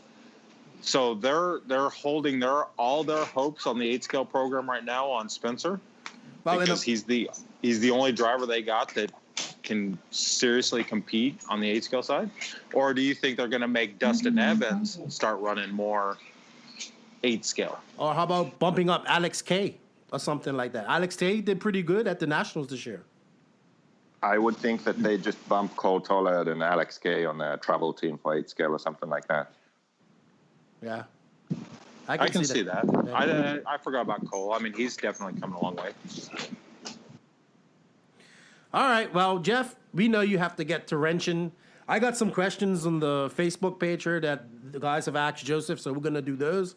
And we're going to let you get to wrenching and helping out Bobby. I appreciate you coming on. And, hey, have fun this weekend and let me know how it goes. I will. We'll go kick some ass. All right. Joseph, you have anything? I'll talk to you guys later. All right, buddy. Joseph, are you there? I'm here. Okay. All right. I'm always here with you, Keenan. Oh, yeah. No, that's not true. All right. So we did our little silly season thing here. I think it was pretty informative. We had Jeff on. He's pretty knowledgeable with that stuff. I thought it was great. We do have some questions on the Facebook page that people have directly addressed to you. So let's have a look at them and see what they say here. All right? Oh, God. Oh, yes. All right. Let me pull it up here. Sorry. All comments. Okay. By the way, did you see that Let's Going to Agama is actually perfect because Agama literally means religion in Malay, the Malaysian language. The word for religion is agama. All right. was perfect. Well, we kind of covered this, but Ken Spencer says, what kind of sales should S-Works and Agama expect? We covered that already. So yeah, we kind of covered that with my theory of the value of having a top paid driver is watered down. So if your top paid driver doesn't win the race, you gain no value. Oh, right. There we go. Science mode. This is what I believe. All right. Well, Mason Henderson asks, roughly, how much does a top driver expect to make in a year just from a company's salary? I would say that the range is from about $1,000 to $5,000. But you also that averages out to about $2,500 a month for 8 scale only. Yeah, for these guys. For chassis, not including tires and everything just else. For the car. But then what you forget, or what people easily forget, that's not actually what the driver costs. You have to double that pretty much. I mean, let's say if I was to sign Cavalieri, it would probably cost me $50,000 to $60,000. Okay. Because I have to pay him a salary, I have to pay his travel, have to pay for the travel of a mechanic, then all the equipment that I have to give him, obviously, that's not free. I pay for that too. Yeah. So it just builds up. The salary is just one of the parts. So it's salary, travel, well, bonuses too, and then the equipment itself. So it just builds up. So it's not just thinking, I just need, $20,000 or something. It's more like 3 times that. Yeah, I get that. And then to justify that, you need to sell hundreds of kits that you wouldn't have sold otherwise. So every brand knows how many kits they tend to sell a year. Mm-hmm. And then if they sign one of these guys, they have to sell hundreds of kits more than that just to break even. Got you. So, yeah, it's not quite as easy as you might think. He also asks, does JQ ever believe he'll get a top driver? Aside from money, the reputation that he has given himself, does anyone want to drive the car for him? I think the reputation thing, I think it has an effect, but it's not, it really isn't as important as some people make it out to be. I mean, some people even on this podcast, I think. Because at the end of the day, money talks. Let's be honest. Are you talking about me? Just be honest. Yeah. So let's be honest. Let's say that we release a new car and it's awesome. Okay. Uh-huh. And Max develops as a driver and Max starts winning races. Okay. Then let's say that you win the lottery and invest heavily in JQ Racing, and we say, okay, let's sign Mayfield. Mm-hmm. So if we have a winning car and a lot of money, are you seriously saying that he would say no? Of course he wouldn't. He'd take the deal. Right. I get that. So, yeah. I get that. Aiden Burke, my good buddy who does Extra Lap out of there, and he's in Liverpool. He's an Everton fan. He goes, how much less was your offer dollar-wise for Cav to go S-Works instead of JQ? I don't know, because I don't know what S-Works offered. Okay, cool. We already talked about who the winners and losers are. Nick Costa, JQ driver. What's up, Nick? Besides Max, is there any other up-and-comers for JQ Racing that JQ Racing is trying to groom since they lack a pro driver? Keenan White? Yeah, that's not going to work. We have some good young drivers. For example, Adam Fikri in Malaysia. We got Trent. We got and Mitch. We've got Trent in Florida. We've got Bradley Baird. He's good running in Ireland. But honestly, it's only Max really who I feel has the potential at this moment to go out there and be close to making the mains at the big races, or even make them this coming season. Yeah, I think he's going to get some practice if he comes over to America, and he's gonna do much better. I mean, we are looking for those young guys who want to be fast and stop being fanboys and be champions and take a chance and join JQ Racing. But it's hard to do that when they think they have to they have to follow everybody else. So if you're young and you're fast, hit us up because we're looking for you. Yeah, it takes someone special to not have that mentality of being a fanboy and needing someone to look up to, like, oh, I can't race this brand because no one else is and no one is winning with it. It takes someone special to think, look, this is an opportunity. I can be the best on this brand. I can get a great deal. I can get the best support.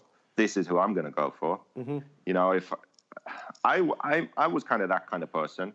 Right. So I got a good deal with Hobao at the time. Actually, by chance, Robert was also racing Hobao at the time through the distributor in Spain. So I remember my first Euros was also the first Euros for Robert. And he raced the Hobao, but I got my Hobao at that race and then built it and started running it. But my thinking joining Hobao was that I'm just a nobody from Finland with a crazy motivation and drive to do well. And here's this obscure company who's willing to support me. So I'll go this way. I'll work with them. And it just took a year or two, and they started sending me all around the world and supporting me because they could see that I was serious and I was improving. So those are the kind of kids that we are looking for. Someone who has a vision, who is not a fanboy and following others, but has their own goals and ideas and can forge their own path.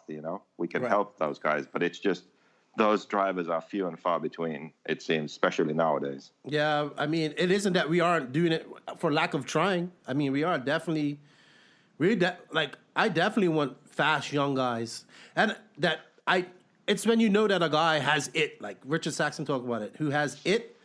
I've seen some glimpses of it in some of our drivers, but I will agree with you. Max so far, he's developed. He knows his setup well. He's composed. The only thing Max is lacking right now is practice, real time. So once he gets out of school, he'll be able to do that. Yeah, he'll have a gap year, I think, and he'll be able to practice and race a lot. He has to go to the army, but other than that, he can race a lot. And speaking of Max, his dad, Henry, has a question here, and he says, if I have 50,000 euro and I give that to JQ Racing, what will you do with it, Joseph? Well, I wouldn't hire a driver. Yeah, you still wouldn't be able to afford one. Yeah. But you know what you can do? You could You could give Lefty a raise. That's what you could do. I would give Lefty a raise. I would get a couple of these. I would really think hard, like, who are the up and coming guys who could be champions, not fanboys. Mm-hmm. I'd get a couple of them instead of hiring Cavalieri. I'd get like 2 more guys, and then have Max and two other young guys and focus on them. That's what I would do. Okay. And then I would also work on developing the car, make some new molds, update the car, and yeah. And then I would also invest some of it in RCGP and just make that even better. Yeah, because RCGP is happening. Big video dropping on Monday. Can't wait. Let's see. We have a couple more here. I have a couple about MIP, but we'll touch on that in a second.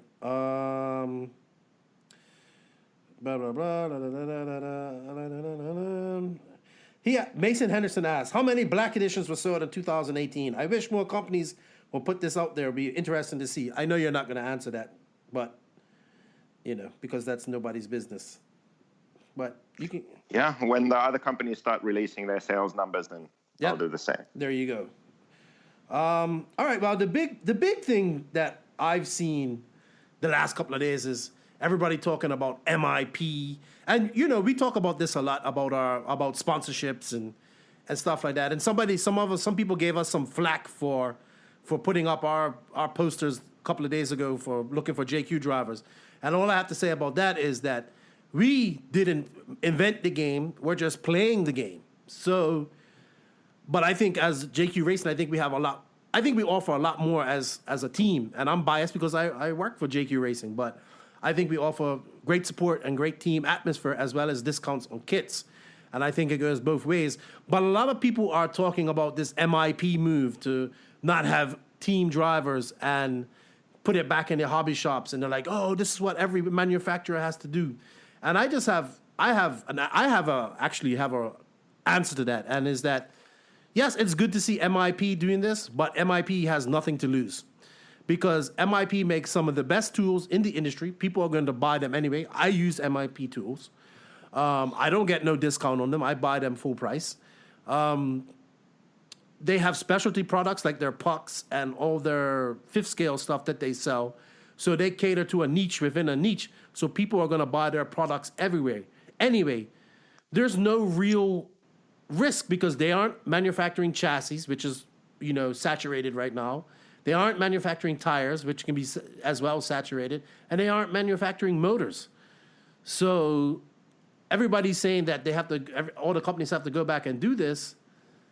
Yeah, but there's no risk for MIP. In my opinion, there's no real risk for MIP.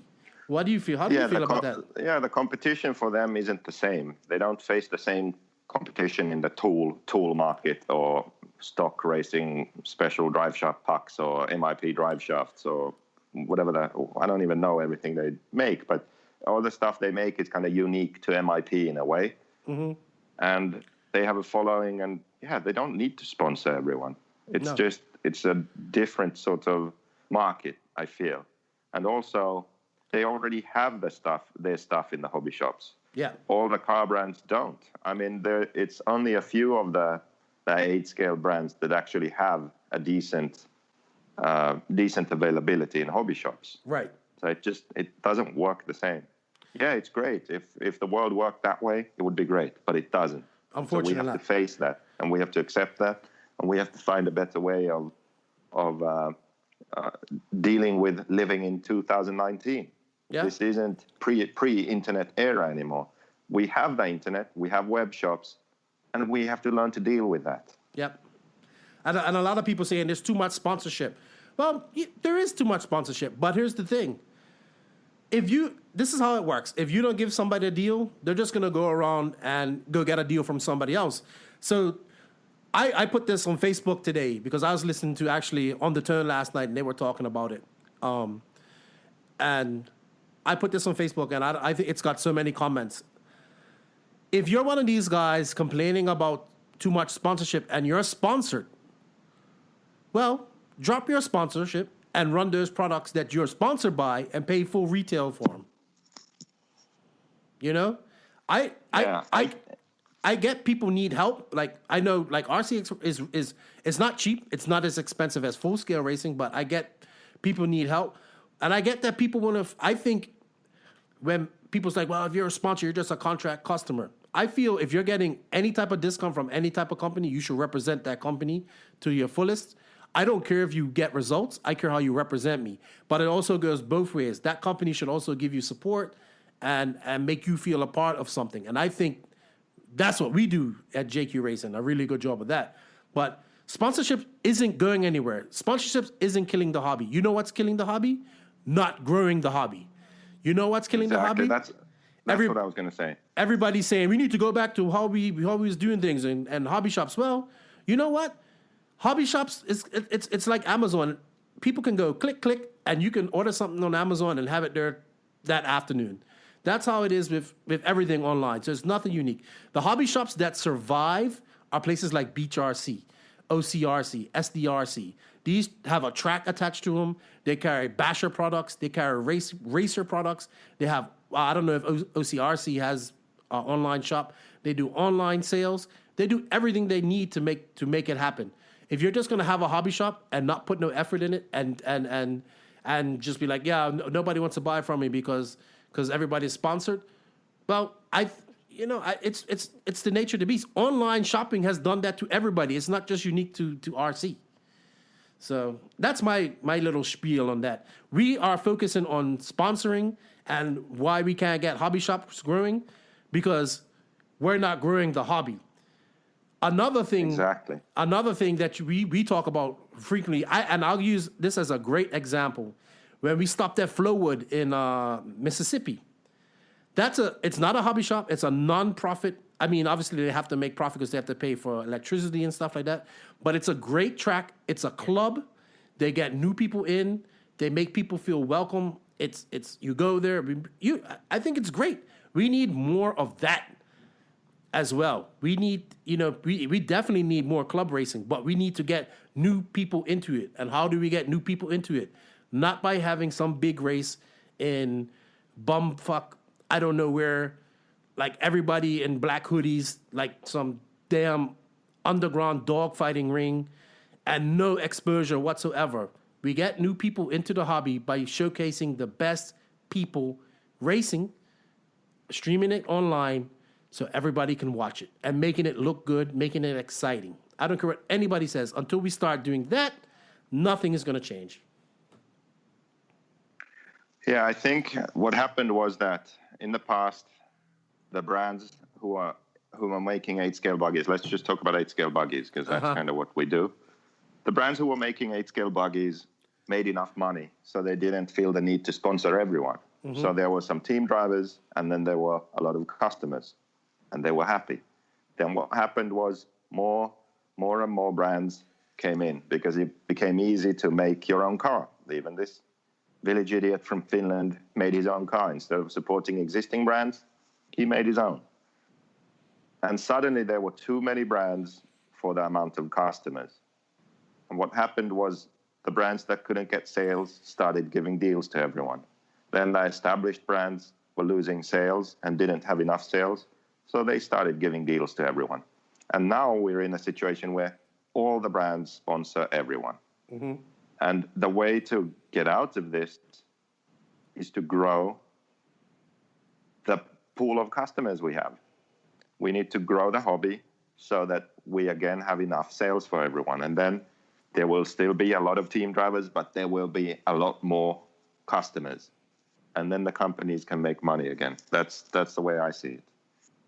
So the focus shouldn't be on how do we have less team drivers. It should be on how do we have more customers. Yeah, we don't have enough customers. All we're doing is recycling the same guys over and over again. We're not, I mean, yes, we do grow the hobby. Yes, we get some people in. I like to say for every 5 people that come into the hobby and get excited, maybe 3 of them stay. That's being generous. No, it's not. It's more like every 10, 1 person stays. Yeah, that's a better ratio. Because people think this is easy, and it's not easy. I mean, it's still, but anybody can do RC. That's the thing about it. Anybody can do RC, and it's expensive, but it's not that expensive. I mean, motocross is expensive. Playing PlayStation is expensive. I have to buy games and stuff like that. But gaming is a lot bigger market. The thing we have to do is we have to make RC racing cool again. Kids have to think that, RC racing looks cool. That's cool. Now, your iPhone is cool. Video games are cool. When I was a kid, RC racing was cool. Yeah. Now, I don't feel like it is now to most people. Yeah, because we try to hoard it. People are trying to hoard it. Like, this is ours. You can't take it from us. I'm going to be a pro if I just beat this guy. Yeah, if I beat this guy, I'm going to be a pro. Look how many sponsors I got on my shirt. I'm going to be a pro. No, like, you got to go out there and have fun. If you was going to be a pro driver, you would be a pro driver. There needs to be a definite line of professionalism in RC, and RC needs to stop being amateur.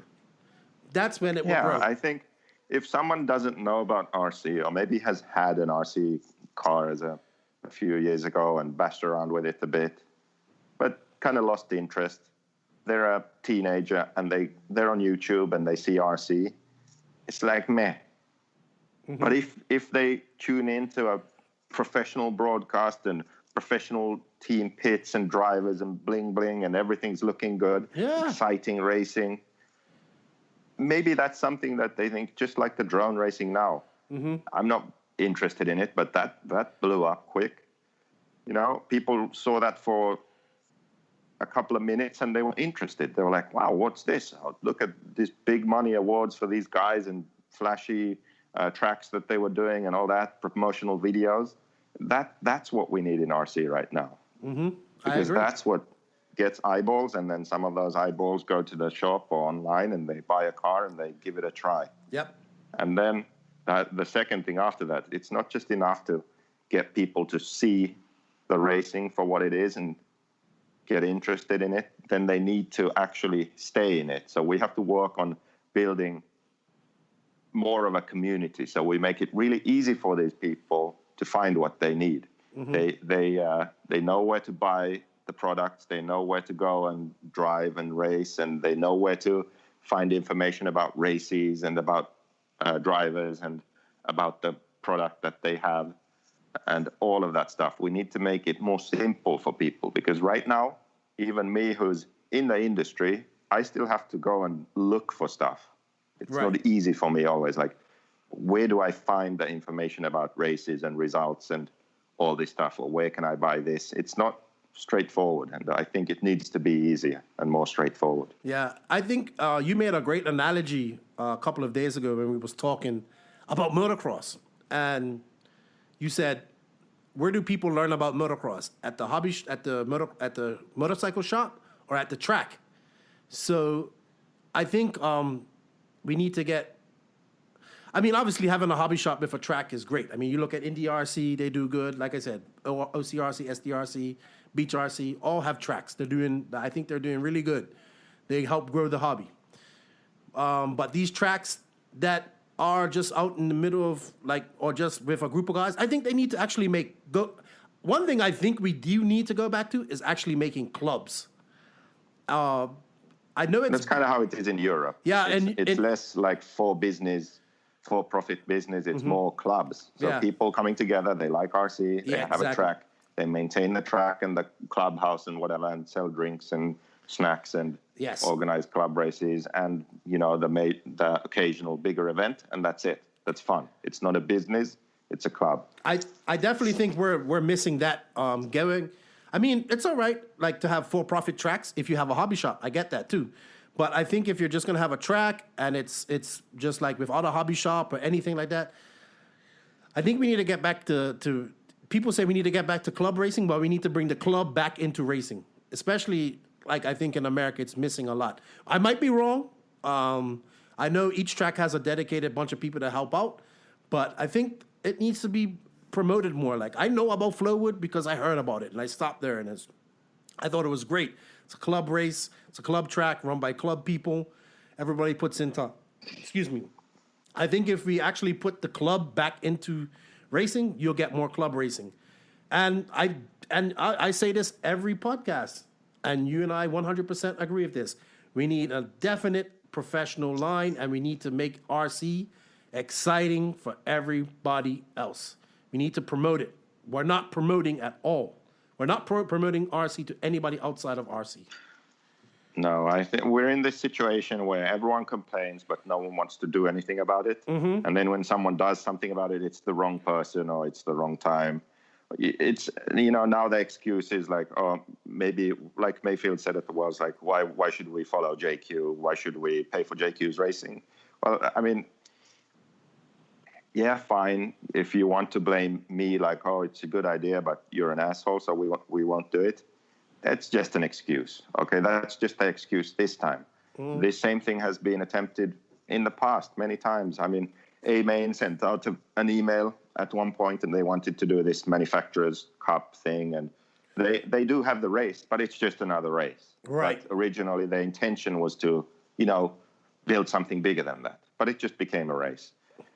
Argentina Worlds, there was a meeting for all manufacturers, and I think it was mainly the guy from Finland, actually, the Vasa crew who organized the 10 scale Worlds there, that race is pretty much accepted by everyone as being maybe the best Worlds ever, just the way they ran it and organized it. So, not in Argentina, but in Finland.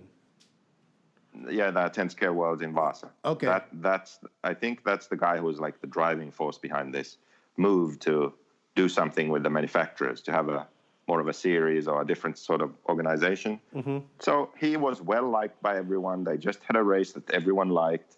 Perfect person to do this, right? Nothing happened.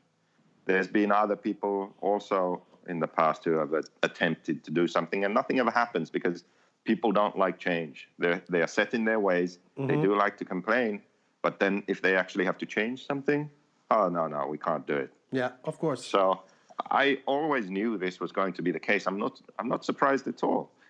We just need enough people to believe in the idea to where we can pull it off. And then people see that it actually works, and then eventually they'll join. Yep. So that's the situation we're in right now. Something has to be done, and luckily the people that I've discovered are willing to give it a go. Yep. So it's going to happen. Yeah. It's going to happen. The fresh year is going to happen. We got RCGP has a video dropping on Monday. That's going to be awesome. So everybody should check it out. Hey, man, most of the people, I tell people all the time, don't worry about who's behind it. Worry about that it's happening. Okay? Yeah, exactly. I feel like people have a difficulty thinking that someone can do something that's not for themselves or not only for themselves. And I'll actually pull a political example here. You're not going to like it, but I'm going to go there. So, Colin Kaepernick was kneeling during the anthem and NFL games. And I'm using this example because it perfectly illustrates what I want to say. So Colin Kaepernick was kneeling during the anthem to protest police brutality, injustice, inequality, oppression of minorities, all that sort of stuff. That's what he was protesting against. And he got a lot of criticism, of course. And a lot of the criticism was people saying that, what oppression? Colin is making millions of dollars. He's living the dream. That's not oppression. He isn't oppressed. Because in their minds, they can only imagine doing something for yourself. Colin Kaepernick is not oppressed. He made it. He's making millions. He is not protesting for himself. He is protesting for the people who didn't make it, who don't have a voice. That's who he is protesting for. So he's doing something selfless in that sense. Do you see what I mean? But that's the kind of thinking people tend to have. So they see JQ being involved in making a new series. What do they say? They say, I don't want to pay for JQ's racing. Why do we have to support JQ so JQ can go racing? They don't see that I'm not doing this so I can go racing. I am doing this to grow RC racing as a whole. That's my goal. That's what I'm trying to do. I'm not doing this so that I can get all these companies to pay me so they can pay for my racing. That's got nothing to do with this. It's completely irrelevant. But the way people think is just on a whole different level to what's actually happening. I agree totally with you. Does that make sense? Yeah, and a lot of people don't understand that the work and time and money that has already gone into this. I mean, you explained that in one of our podcasts. And until the industry comes together and puts their like, here's a perfect example. Look at us with Lupus Live, Bobby and Jeff. Everybody thought, and like there was animosity for a long time. But like, you may not want to admit it, but we kind of buried the hatchet. I was always cool with them, but we kind of buried the hatchet, and now they're like running our cars with us. If the RC industry as a whole could do that, then RC would grow. If they could just bury the hatchet and work together, it would grow. This Jeff and Bobby thing is actually a good example because I've never really seriously had a problem with them, to be honest. I mean, mostly it's been joking. I didn't like it when they spread lies. I mean, stick to facts and just keep it fun. That's fine. And for example, the whole Adam Drake Captain Club Race thing, it's just fun. I could be great friends with Adam. I do not have any sort of issue. And Adam was even in the RCGP meeting at the Worlds we had, but, he, don't get me wrong, he dislikes me because of the whole Captain Club Race thing. Which he should. But, he was there at least. But my point being that people just, I don't know. They take themselves too seriously. They are too selfish. They don't see the bigger picture. They don't see the forest for the trees, I feel, often. Yeah, but you know what? And I've told you this over and over again, you have to learn that not everybody gets your sarcasm, especially through a keyboard, and you got to learn when people have said enough is enough. So until you learn that, No one said enough. I'm so waiting for Drake to give you a ringing slap. I'm going to be there, and I'm going to videotape, and I'm going to laugh my ass off. Yeah, if he has a problem, he can probably tell me. No, I just wanted to smack you, and that's going to be so funny. And I hope he knocks you into like a trash can or something like that. And I'm going to catch it all on videotape. And I hope you got a black eye, and I'm going to laugh. But I get it. I get that it's in fun too. Just look at this. Like T-Bone makes fun of me, and I make fun of T-Bone. Yeah, that's pretty funny. We don't hate each other, you know? Yeah, that is true. Yeah.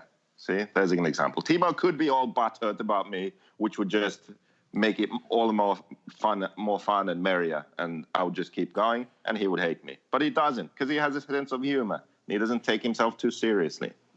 Yeah, I get that. But just shut up. That's my advice to you in 2019. Just shut up. Just shut up a little bit. You don't have to shut up a lot. Just shut up a little bit. I do like T-Bone and U's back and forth. It's funny. The post you made yesterday was pretty funny. And he gives and takes. Like, that's what it's about. Give and take. It's banter, man. People need to understand that. Yeah. But, I have to get him back for saying that I need as much attention as his 2-year-old or whatever it was. You do. Trust me. He's absolutely right. All right. Well, I think we've talked about this enough. I think it was a great podcast. I didn't do the FastRaceShop.com 10 minutes, 10 seconds segment. Did you have any questions? I have questions for you. Oh, good. I get to do it. So you introduce it, and I'll be the guy that you ask the questions about. Hey, so what's up, everybody? Before we get into our FastRaceShop.com 10 questions, 10 seconds segment, we've decided to add a new segment to the No Name RC podcast, and it's sponsored by JQ Racing, actually. And it's called the JQ Racing Epic Rant.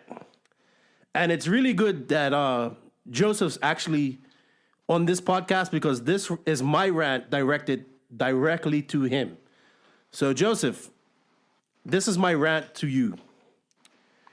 Okay, wait. When I pitched this idea to you, the idea was that I get to rant about something. No. That's why I sponsored this segment. So it's a JQ Racing rant, so I can rant. Yeah, my rules, buddy. You're not ranting. Not today, not this one. This is my turn to tell you how I feel. So, as everybody knows, JQ Racing grew substantially this year in 2018, and Joseph was saying that he's going to sign a pro and for 2019, and everybody thought he was, and I thought we was too, but typically in Joseph's style, great ideas fell short on execution. So let's be straight up here. This is my rant towards you. You had Cavallari in the palm of your hand. He's the only pro guy that does not hate you, number one, because you and him are actually friends. He was testing he was testing together before DNC. He drove your car. He loved it. He went around telling everybody how much he loved it. He told you, I can win a world championship with this car, right? He told you all of this. You even was on vacation with him in Hawaii. Like years ago, you didn't plan it to go on vacation, but you guys ended up being in the same hotel in the same place in Hawaii a couple years ago with your girlfriends. He's your friend. You dropped the ball. We could have had everybody in RC swore down to me that Cavallari was coming to JQ Racing for 2019, and you gave up and didn't make it happen. You gave up. You dropped the ball. You should have done everything in your power to make sure Cav came to JQ Racing, and it would have been awesome. What do you have to say for yourself? That's what you do? You laugh at me? Yeah, I'm sorry. You're so serious. I'm dead serious. Good. I like the passion. Listen, how do you know what I did and didn't do? What I offered and what I didn't? No, what am I supposed to do? Force him No, at gunpoint? Yeah, you obviously didn't offer him enough. Well, obviously, I don't have enough money then. Yeah, but you gave up. I think you gave up. I didn't give up. Yes, you did. Oh, this talk, we're against the odds. We never give up. You gave up. Man, you're learning. That's good. Yeah, you gave up. But and also The truth is, it's really hard. It's tough to sign one of those guys. yeah, it is. And there's a point at which you have to look at the risk versus reward. And I think for someone like S-Works, maybe it made sense, but for me, maybe not. You know I what? think also there's also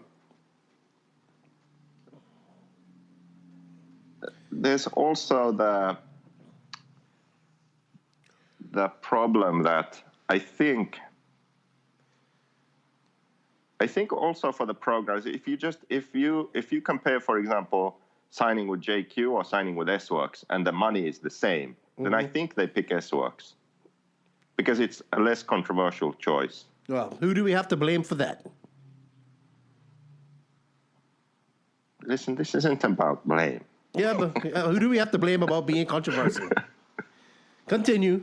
The same guy, the guy that we have to blame for this actually existing. Yeah, that's true. it. But it sounds like excuses.com to me. But go ahead, continue. I think it's probably a combination of those two things. The reason why I fell short. But yeah, I mean, so what? We didn't get someone this time, but we're gonna get someone in the future. Yeah, I think we are. I think we're definitely on the right path. But you know, I'm really a bit pissed off with you at this because I was hoping it was gonna happen, and it didn't. But you know, life goes on, and we push forward. I would say you're partially right, because at the point where I kind of realized that at this point, if it happens, it's just about the money. It's not really, there's no alignment. There's no deeper motivation to join than that. I think the risk is too big, and I would rather at that point focus my energy and money on RCGP than on signing someone who's only signing for the paycheck and doesn't truly put his 100% full weight behind the brand, like 100%. Like, I believe in this shit. Let's do it. Right, I get that. If that's missing, then I don't feel like I want to risk everything on it. If someone is really behind it 100% and think, yeah, this sounds like a cool project. Let's prove everyone wrong. Like, let's do this. Yeah, then I'm willing to take a chance. But if it's not the case, if there's doubt, if I don't feel like they really want to do it, then I don't think I don't have the balls to do it in that case. There you go. There we go. He admits it. He doesn't have the balls. But I get what you're saying. And I say to people, like, when they're going to join our team or anything, I say, if you don't believe what we're doing here, then you're not going to get the full benefit of what we're doing. So I get that. But you know what we're going to do? We're going to make a champion. That's what we're going to do. We're going to get one of these young guys. Maybe it's going to be Max. Maybe it's going to be somebody else. And we're going to make a champion out of them. We're going to stop them from being fanboys and make them a champion, because that's what we do at JQ Racing, in my opinion. Yeah, I agree. Yeah. And also there's so many examples of this going wrong where companies pay drivers and then they don't get what they paid for, in a sense. Like, they don't get what they wanted. They paid for the driver. And actually, S-Works with their previous owner is one company who have done that. So Yeah. all these silly season moves this year, it's going to be interesting to see if everyone gets a return on their investment or not. Yeah, it is. But I'm not going to cut you off, but that's my rant. And I heard your side of the story, and, you know, we talk about it. But I had to let my anger, not anger, my disappointment out on you. So there we go. And trust me, I rant at him. Glad you got to do that. I rant at him at a lot of things, people. So this is not you know, you got to understand our relationship, Joseph and I. If I was in person, he would definitely have bruises because I'll be hitting him every chance I can.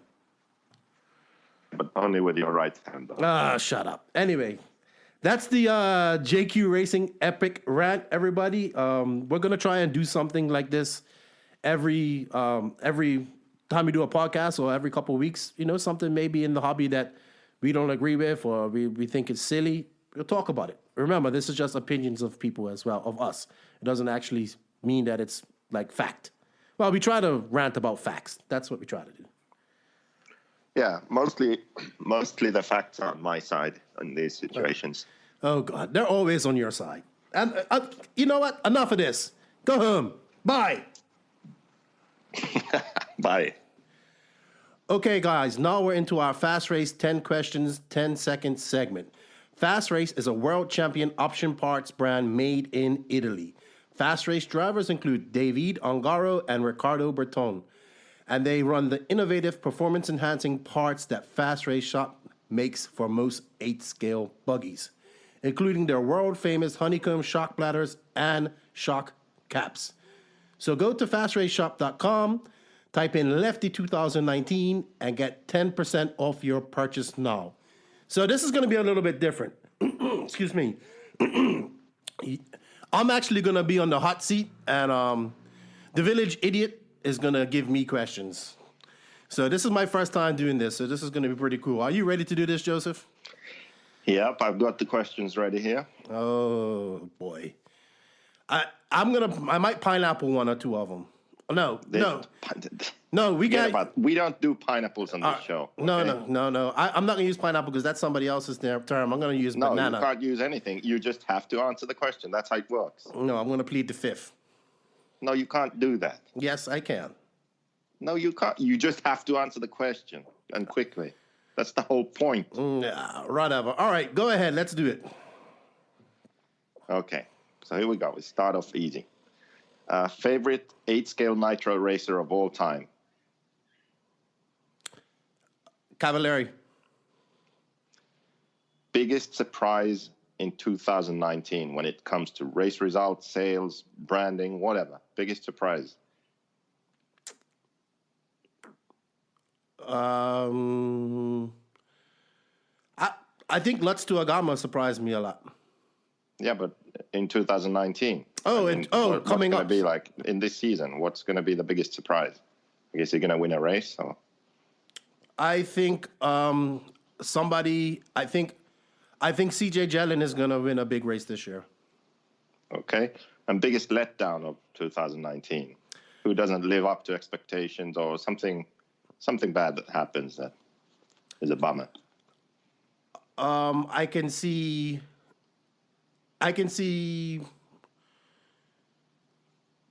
Cav, not Cav. I'll say Lutz doesn't win a race. Okay. Best live covered race you've seen? Ever? Yeah. Like the best live coverage you've seen when you follow the race? RC Racing TV. Neo 2017. Yeah. Okay. And the best race ever? The most exciting race, just the best atmosphere, best overall? That I've been to or watched, like online? Either. Just what sticks out? The best race that I went to in 2019 was Southern Nets. Well, hopefully 18. 18, sorry, was Southern Nets. Okay. If you could give me any Christmas present, anything you could imagine, what would it be?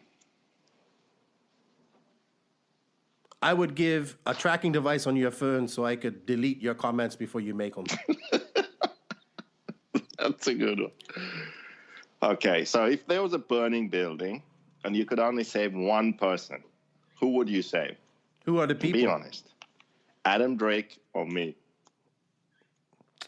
Man, I'll save Drake because he's awesome. Like, everybody will praise me for that. If I saved you and left Drake, then I'll be the biggest villain in the world.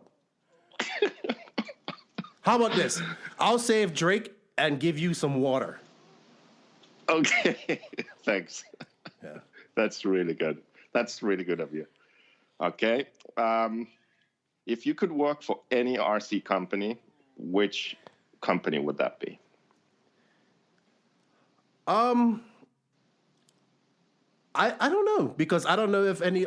I think you and I would work for JQ Racing, but I would hope JQ Racing actually had more money and we had top drivers in the future, which we're working towards. But I don't think I would work for any other company because I'm unorthodox, you know. So I don't know if I'll fit in with any other company, to be honest with you. Okay. So what's the worst thing about working with me? Dealing with you. What does that mean? Like dealing with you, period. No, the worst thing about working with you is dealing with you via text. Okay, so you just have to call me. Yes. On Skype. Okay. What's the best thing about working with me? It's never boring. It's always funny. When we get together, it's always fun. Like, you know, and you do drive my pressure through the roof, but I think you keep it fun. I get it. A lot of people don't. I mean, I wish you would shut up sometimes, but it's fun. Like I get to curse off my boss and tell him he's an idiot. And I don't really consider you my boss, but you know, you are the guy above me. I am actually your boss. That's a good point. No, you're not. Not my boss. Yeah. Well, you pass. You pass these 10 questions. I think. Oh, great. But I still would save Adam Drake and give you a cup of water. Just a cup? Yeah. That's it? I just get a cup of water? All right, so if the building was burning and I had to carry Drake down the steps and I had to we was 4 stories up and it was an open window, I'd kick you out the window and carry Drake down. Because I'll take that. You'll probably survive the fall. You might break your back or break some legs, but you'll be alive. Okay, that sounds good. Well, right. Thanks for that. Thank you, and thank you for coming on. It was fun. Thank you, Jeff, for coming on as well. And thank you guys, all the supporters that support the No Name RC podcast. I'm actually going to be working on our next podcast here soon. I don't know. I'm hoping it could be maybe Rivkin or Lutz. It depends on their schedule. You'll see. I got to talk to them. And we're going to be pumping these out once a week, man. So it's going to be great. The only time I may not do a podcast is if I'm traveling or something like that. So, but hey. Yeah, and don't forget about the Patreon. You know, we got over 100 people there now, so I started working on the guide. Mm-hmm. I'll be posting some sort of highlights and teasers for the people who support on Patreon. I'm hoping that we can get enough people on there that we can finish the guide during 2019. Mm-hmm. It's going to require some more support because we need videos and we need pictures and graphics. If we don't get enough, then we'll just skip the video bit and we'll release it as just text and pictures and graphics, and then maybe we can add the videos later on. Yeah, I think it's going to be good. Sorry, go ahead. Yeah, and also, this podcast, we can do this thanks to the supporters also, because like you heard, we need the money. We need the money to pay the man. Yeah. I have to pay Lefty, keep him happy, keep him fed. He has a new baby too. Oh, to feed the little baby too. Oh, yeah, and she's eating like crazy. He just starts complaining, I can't do a podcast a week and all that stuff, so I have to bribe him a bit. So right. All the support on Patreon helps. Right. Yeah, the one thing that I was thinking about it today in closing. The one thing I really wanted to do last year for this year is I really wanted to get a young, fast regional driver on our team. Somebody that we can put time and work into. I mean, we have some, but I want somebody outside of in America. Yeah, in America, we have some nice fast guys, but if it's one thing that I regret not doing in 2018, and we still have time, I want to get that young kid who isn't worried about what everybody says and what everybody thinks, and just has a mind of his own and his own goals. That's my one regret that I haven't I didn't find in 2018. I mean, yes, we got some nice, fast, young guys, but kind of like a Cole Ogden 5 years ago. Maybe. Yeah, something on that level. Yeah, that's about right. You know, so if you're one of those guys out there and you're looking to get out of that fanboyism and become a champion, hit us up. So that's my one regret so far, and I'm thankful for the guys that we have on there, and we have a lot of young, fast guys that are coming up. But you know, it would have been great, like that one really fast regional guy that's kicking everybody's ass, and he's young and he's fast. That's what you can make a champion out of. That's what you make a champion out of. So. But anyway, hey, you go back, Supercross. We recorded this before Supercross, so Supercross this weekend, and I'll be watching that. And anyway, hey, stop trying to burn down the internet every post you make. Just shut up, all right? Be quiet. I'm going to try it. I'm going to just watch Supercross. Yeah, do that. Post anything. Do that. There good idea. Yeah, goodbye. See you later. Okay, thanks a lot. So that's it, guys. That concludes episode 9 of the No Name RC podcast, Silly Season, with Jeff Keeton. Thank you, Jeff Keeton, for coming on and sharing your opinion. And I do apologize to all the listeners for having Joseph on and hearing him ramble for 2 hours. I'm sorry. Once he gets a mic in front of him, he cannot stop. I do apologize. Please do not hold it against me. But you know Joseph, he's got a lot to say. But I thought it was pretty interesting, and I hope you guys enjoyed it. Now, we have some exciting podcasts planned for the next coming weeks. We'll be releasing this on the Wednesday, as usual. And early access for our Patreon supporters is on the Monday. If you'd like to get early access and be eligible for some of our giveaways that we're going to do here shortly, please go to patreon.com/thequagrain and $1, $5, whatever you want to do, it all helps. I do appreciate it. We do greatly appreciate it. Not much. It's 2019, guys. Racing starting. That's a lot of indoor racing going on, but winter, another few months of winter, and then outdoor season starts, and then we got some serious 8-scale racing to do. Looking forward to DNC here in a couple of weeks. And next month. It's going to be awesome. Remember, Nitro is the glory, but e-buggy pays the bills. And if you ain't having fun, it don't make sense doing it. Lefty out. Nitro is the glory. Thank you for listening to the No Name RC podcast. Please tune in next time for more fresh RC content. And if you can, please also support us on patreon.com/thequagrain. We will greatly appreciate it. And don't forget, Nitro is the glory.